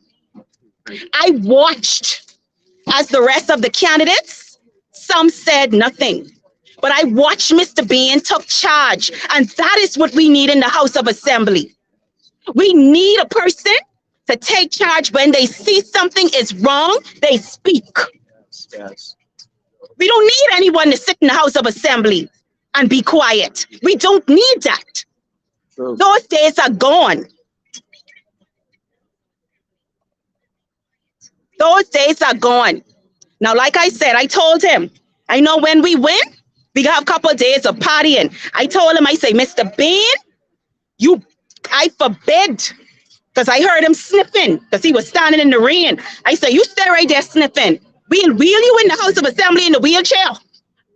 You won't call him in sick on the first day. We need some bills to be addressed.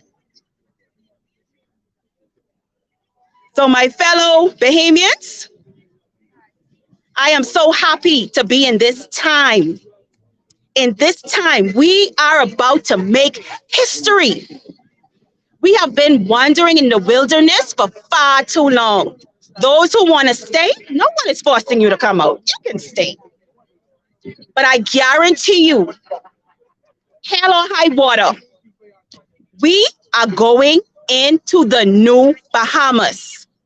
So to the New Day government and the Free National Movement, you can try all the skullduggery you want. But at the end of the day, change is here and change is coming into the House of Parliament. Would you like to share anything with your fellow Bahamians? Sure. Here you go. You can hold it. Hi, my fellow Bahamians. I'm Dexter Cedric Edwards. You know, I've been in the Bahamas. I grew up in the Bahamas. I born in the Bahamas, really. But I've been in Freeport, Grand Bahama all of my adult life. Voted in many elections. And never, ever have I seen a by-election. For a by-election, so many, I call them dinosaurs, politicians, coming back out on the scene to win a by-election. And you know, I was giving it some thoughts, and I said, why would the Prime Minister be out there campaigning? Why would people like C.A. Smith have to come walking with cane on the campaign ground to campaign for a vote in a by-election? If the PLP does not win this by-election, they will still be the government of the Bahamas. If the F&M doesn't win this by-election, they will still be the opposition. So why is all of this big to do for a by-election? And then it hit me. It hit me. I finally understood and understand why all of this to do for a by-election. And you know the saying goes, if you want to find corruption, trace the money. So I began to trace the money. I started tracing the money. And when I started to trace the money, you know what I found? I found $156 billion in RC grass. I found another $54 billion in our green carbon credit. And for the first time in history, this has transpired. You see, God has blessed this nation abundantly in many resources. But this new development that has now came about ever since climate change, this new development of carbon credit is why these dinosaurs, politicians, are all now waking up from the dead and coming back on the scene. So I did for the Bahamian public a little maths. And I says, if we have $156 billion, the UN states that every country that has natural resources ought to give 60% of that natural resource to its citizens. 40% of it is to go to the government. So when I deducted 40% of $156 billion for the government, I came up with $62.4 billion that the government will be getting every year. That's if they do it right. That's if they decide to give the Bahamian people their portion. They will still leave with $62 billion, 400 million. 62 billion, 400 million. I hear Brave Davis began to talk about what this money could be used for. And he talked about paying off the national debt. But the national debt is only a little over $13 billion, eh? I hear him talk about giving free education. You could put $1 billion on that and you could give free education. I hear him talk also about healthcare and the works. But you can do all of that and still have money left over from your government portion of the natural resources. But no, you don't want to do that. You want to have the whole hog to yourself. And that is the problem. So all of you are now rising up, coming back into a small thing as a by-election to win the seat, because you see the threat of one man who is going to throw a wrench in your plans. You see, you have plans, and your plans is to keep this money away from the Bahamian citizens. Now, Bahamas, let me tell you what is your portion. Your portion is $93,600,000,000. That's just from the seagrass alone. I am not talking about the aragonite. I'm not talking about our airspace that they are not even given an account of what money is being made from air trafficking. I am not talking about our sea passage, that we have ships making their journey short and saving money in the billions from our sea passage, but yet still we, the Bahamian citizens, are not reaping from it. I'm not talking about our sand that they've been pumping out. I just say, let's look at just the seagrass alone. And the seagrass alone is where I get these numbers from. So the Bahamian public money is supposed to be from the seagrass alone, $63,600,000,000 per year.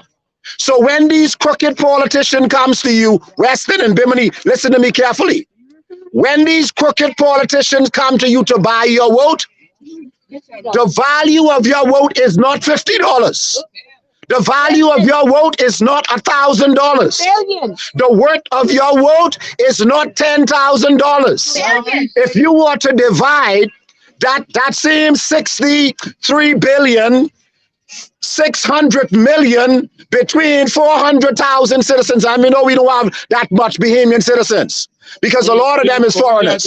Only the adults. Even, I say even if we say share it between the kids and all, even if you go as far as saying give even the child their portion, I calculate that each Bahamian citizen can get from that $234,000 per year.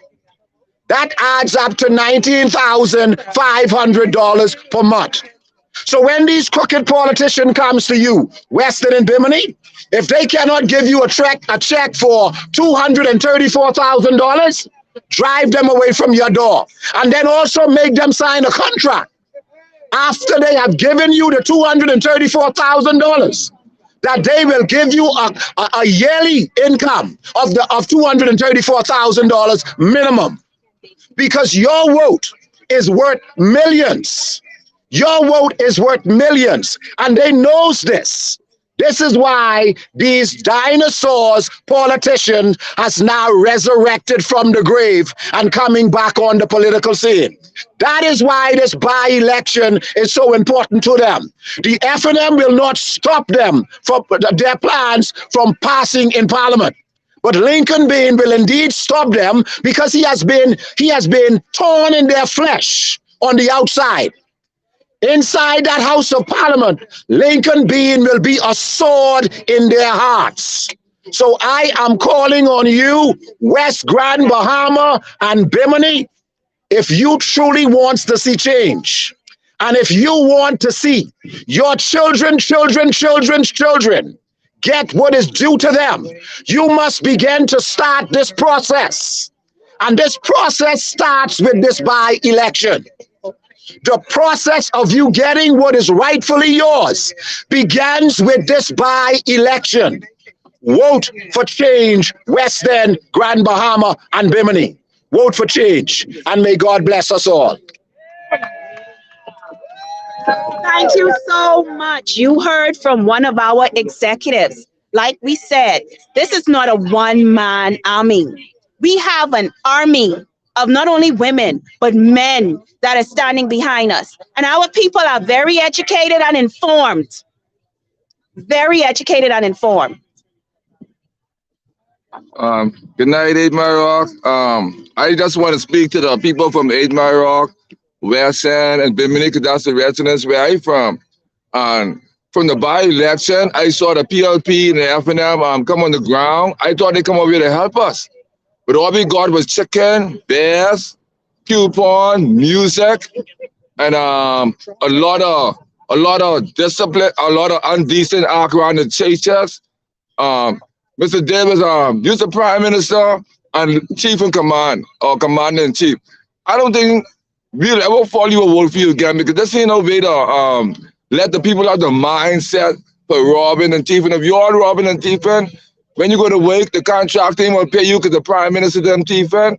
Mr. Davis, y'all can just please go on the plane and go back home to where y'all come from and let the people from Bimini and Amarok West Bahamas decide who they want, because clear picture, we vote for Mr. Lincoln Bain, and y'all just let us be free. Y'all even help us in the West Bahamas and in Bimini, so leave us alone, sir. We want Mr. Bain to represent us, and it shouldn't be a problem to y'all. Y'all done rich.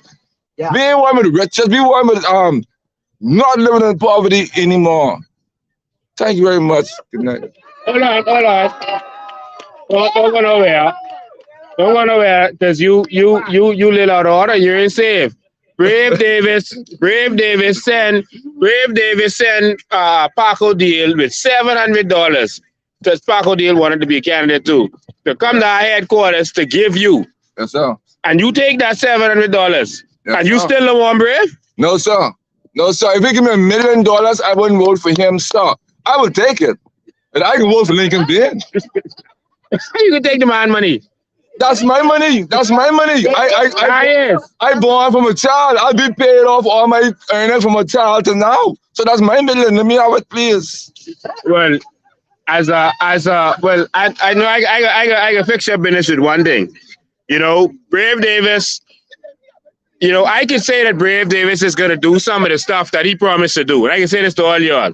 How do you know that Brave Davis is going to do some of the stuff that he promised to do? If the lion... We know. Well, let me show you. The lion Lucy. Well, I'll show you proof. That Brave Davis is going to do everything he promised to do. All right? They say they're going to build an airport in West Grand Bahama, in West End, and in Bimini, right? So we know that by seeing the beautiful airport in Cat Island. All right? So based on the beautiful airport that Brave Davis has in Cat Island for the last 2 years, we know that he can build one here. How you feel about that? That makes sense, right? Yeah, that makes sense. Yeah, how you feel? How I feel, if you don't say something about what the people need, they ain't gonna do it. You have to say that's what we need, then they can do it. Only because Lincoln being said. Yes, sir. And then so there's a they have a beautiful airport in Cat Island, right? That's a lie. No? That's a lie. No? You know, $80 million airport in Cat Island? No. What? They got a 10. Hold on, they under a 10 in Cat Island? No, but how can Brave come here to West Grand Bahama and Bimini, go on the stage during his rally and speak about plans and vision that he has for West End and Bimini, West Grand Bahama and Bimini, but he is the sitting prime minister, the MP for Cat Island, and Cat Island looks like a... Cat Island is not up to par.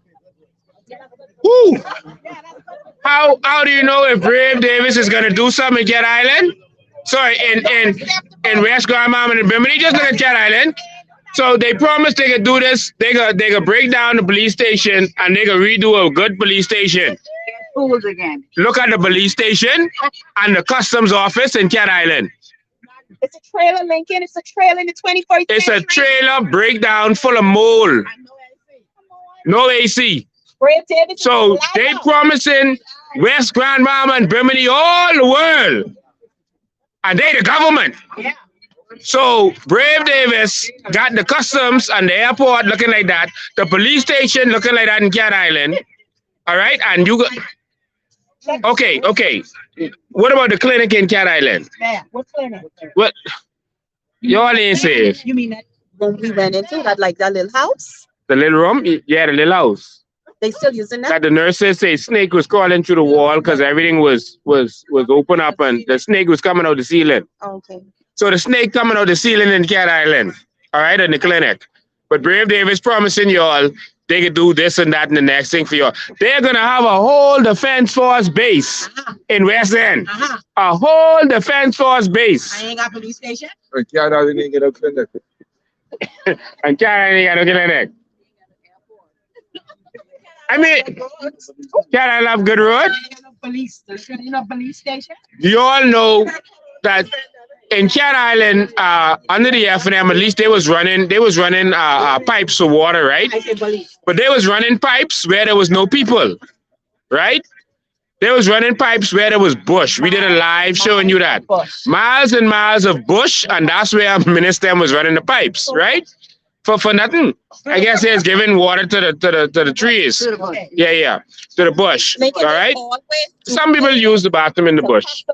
You know, like when you hike in and stuff. So that's to make sure you could wash up when you hike in. Do things to pacify people to make them believe that they're doing something, like taking the shovel to break ground. This all they do in this country. Take shovel and break ground. They never start anything. So they do things just how they did the Ministry of Natural Resources and Environment. They did that because the truth came out to shut people up, to pacify us, to make us believe that they're going to do something. We're still waiting for the Ministry of Natural Resources to give some type of an account of what our natural resources are, the value of them, how they're going to monetize them to bring some type of revenue to our country. We are paying you, Vaughn Miller. We are paying you. We need to hear from you in the House of Parliament, in the House of Assembly, Vaughn Miller. Y'all needs to be fired. We don't need 2025 to come. Y'all needs to be fired now because y'all are not doing your jobs. Mr. Chairman. Yes. And Johnstown Bay left. The PLP administration, and I assume the F&M too, they bought plywood and sheetrock, but they didn't bought no nails, they didn't bought no peel and stick, and everything come up in the plastic because they tell them, say, after the 22nd, then they'll go ahead. So,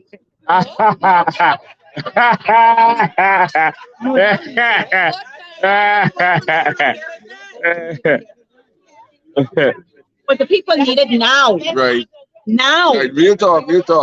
I went live before God and man and be fighting for change in the country. I live in Johnstown. I see the rocks in the plywood, but I asked the fellow who was house. I said, what is that thing? He said, man, that's a sheet. I say, so what happened? He said, man, we waiting on, we only got sheetrock and plywood. We ain't got no giant compound, we ain't got no nails, we ain't got no 2x4. I said, so why y'all inside the house yet?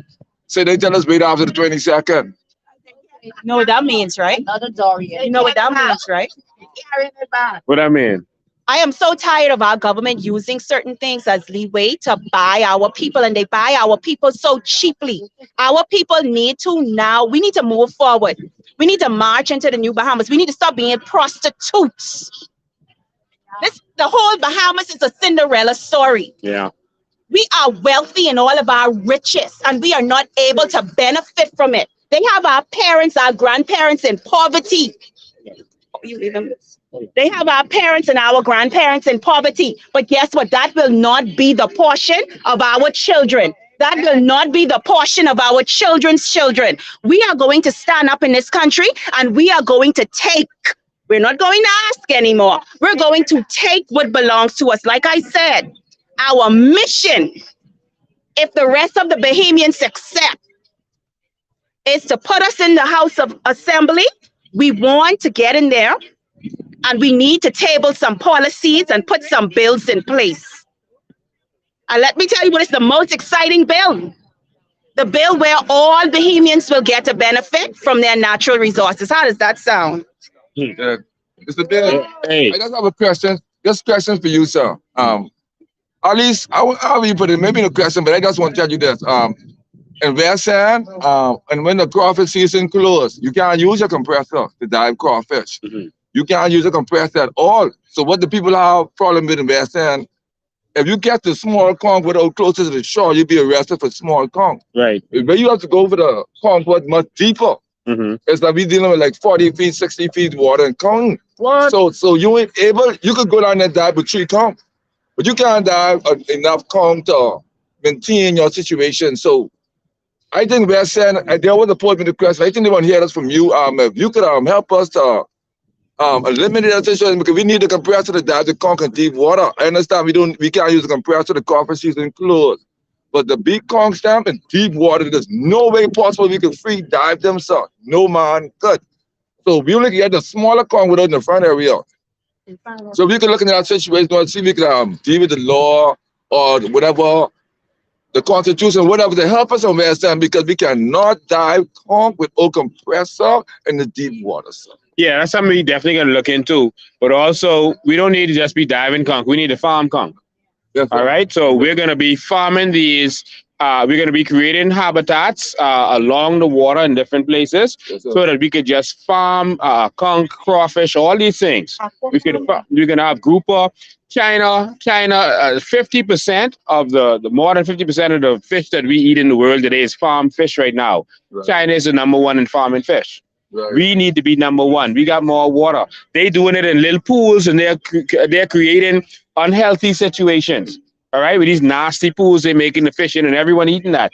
But because of how the Bahamas is set up, we have shallow waters that we could farm the fish naturally, natural habitat where it naturally removes the toxins from the fish, the bacteria, et cetera, and so that's what we're going to do. All right, so that our fishermen will be empowered to farm the fish. They don't have to worry about going in the deep water in order to get the conch. We know that you have to move the conch around when you're doing the fish farming. We've already done the studies. Right. I actually went to the fish farm in Turks and Caicos to study how they do it. Because how you can have Turks and Caicos farming fish and we can't farm fish? Not fish. They doing fish, but also conch. All right, and so they've been doing it a long time. And a lot of people from this constituency is from Turks and Caicos, so they know. All right. And so we know how they do it. They have persons who are experts that we could bring in to assist us with doing that, but we need to do that. There's a lot of tuna in our waters, I'm told. Yes, sir. Tuna is the number one sold fish in the world. We leaving the gold out there, and everyone fishing for snapper and grouper. You just can't touch it. All right. We need to make sure that our fishermen have the equipment to go get that tuna.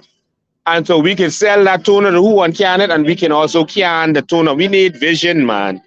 Tired of this foolishness. All right? But tuna is in the water right out there. It's just that we ain't going for it. All right? So we're losing a big opportunity.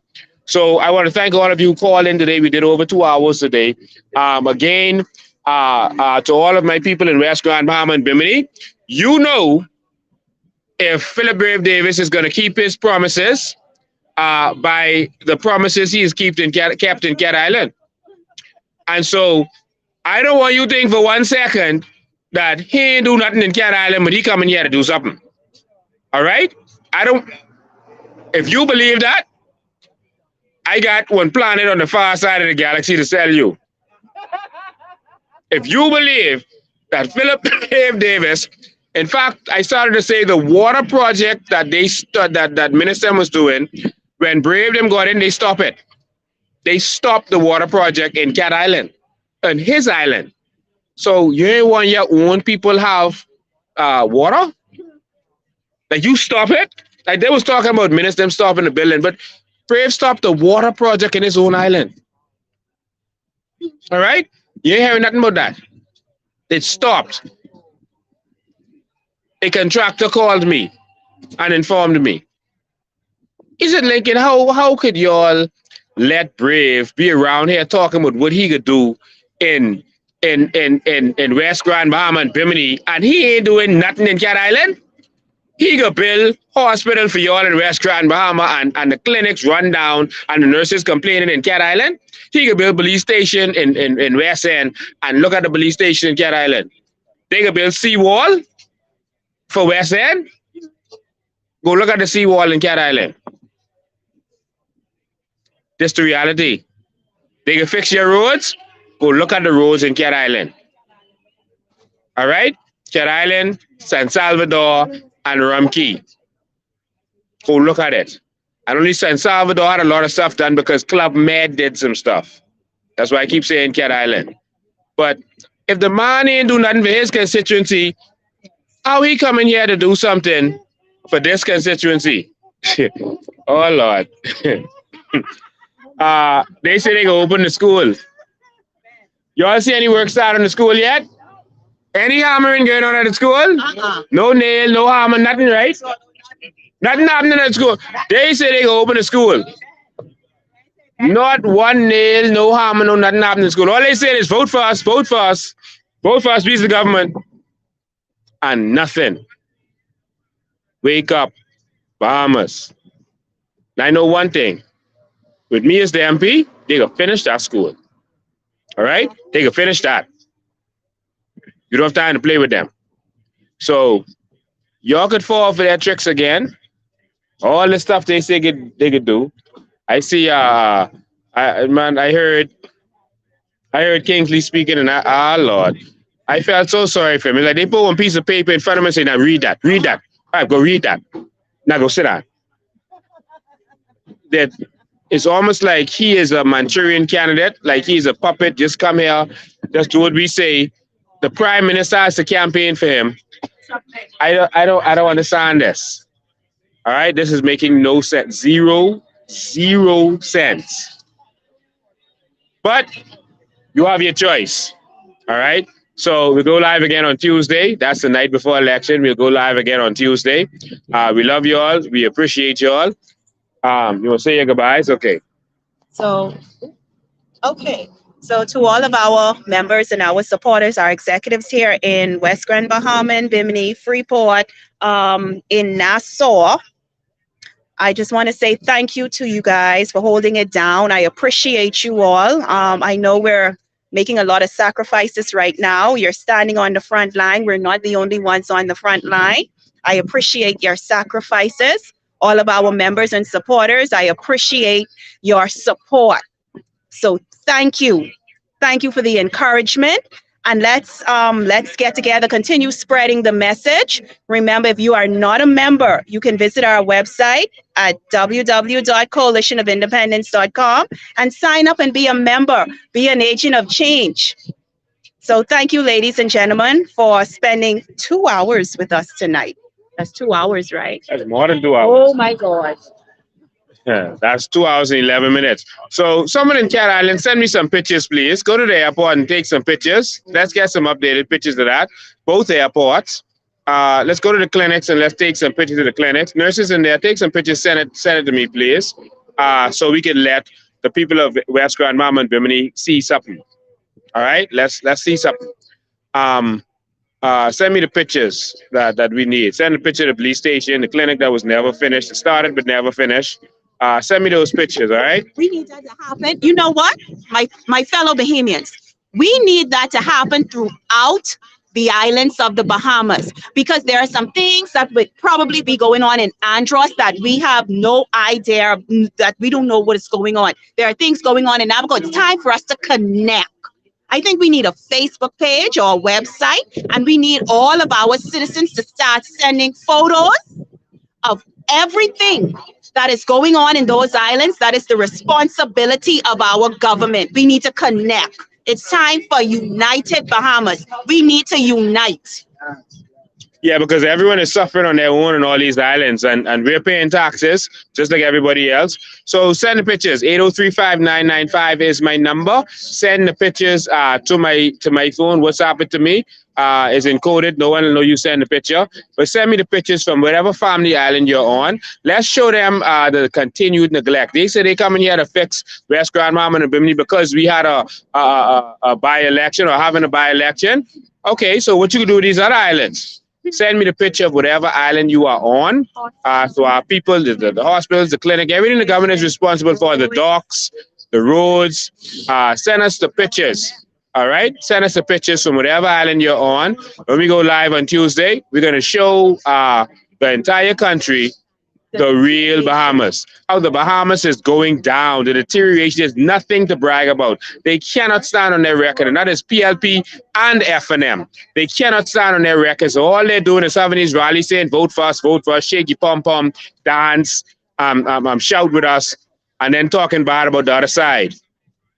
You notice they scared to talk with me at their rally. They wouldn't call my name.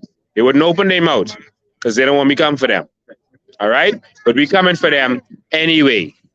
All right? We coming for them anyway. So send us the pictures from wherever you are. The rebellion has begun. All right? I like that song. Let's sing that song. 1, 2, 3, go. This land is my land. This land is your land. From Grand Bahama to Inagua.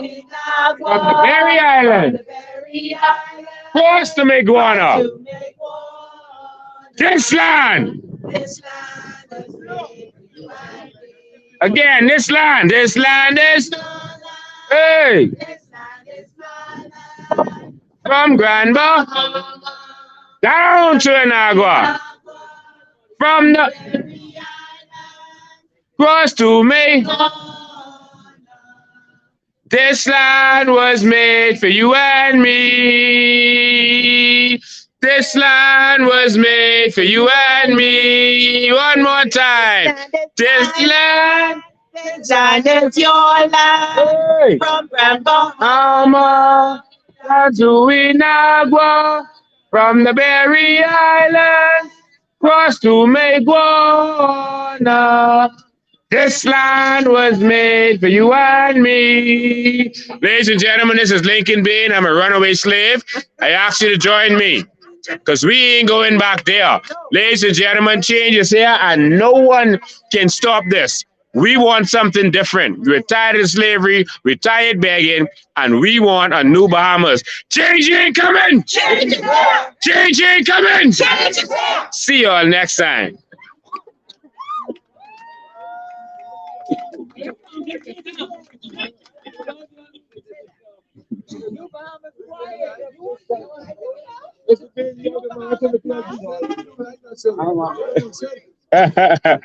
You don't like your shirt, eh? Give my shirt bad.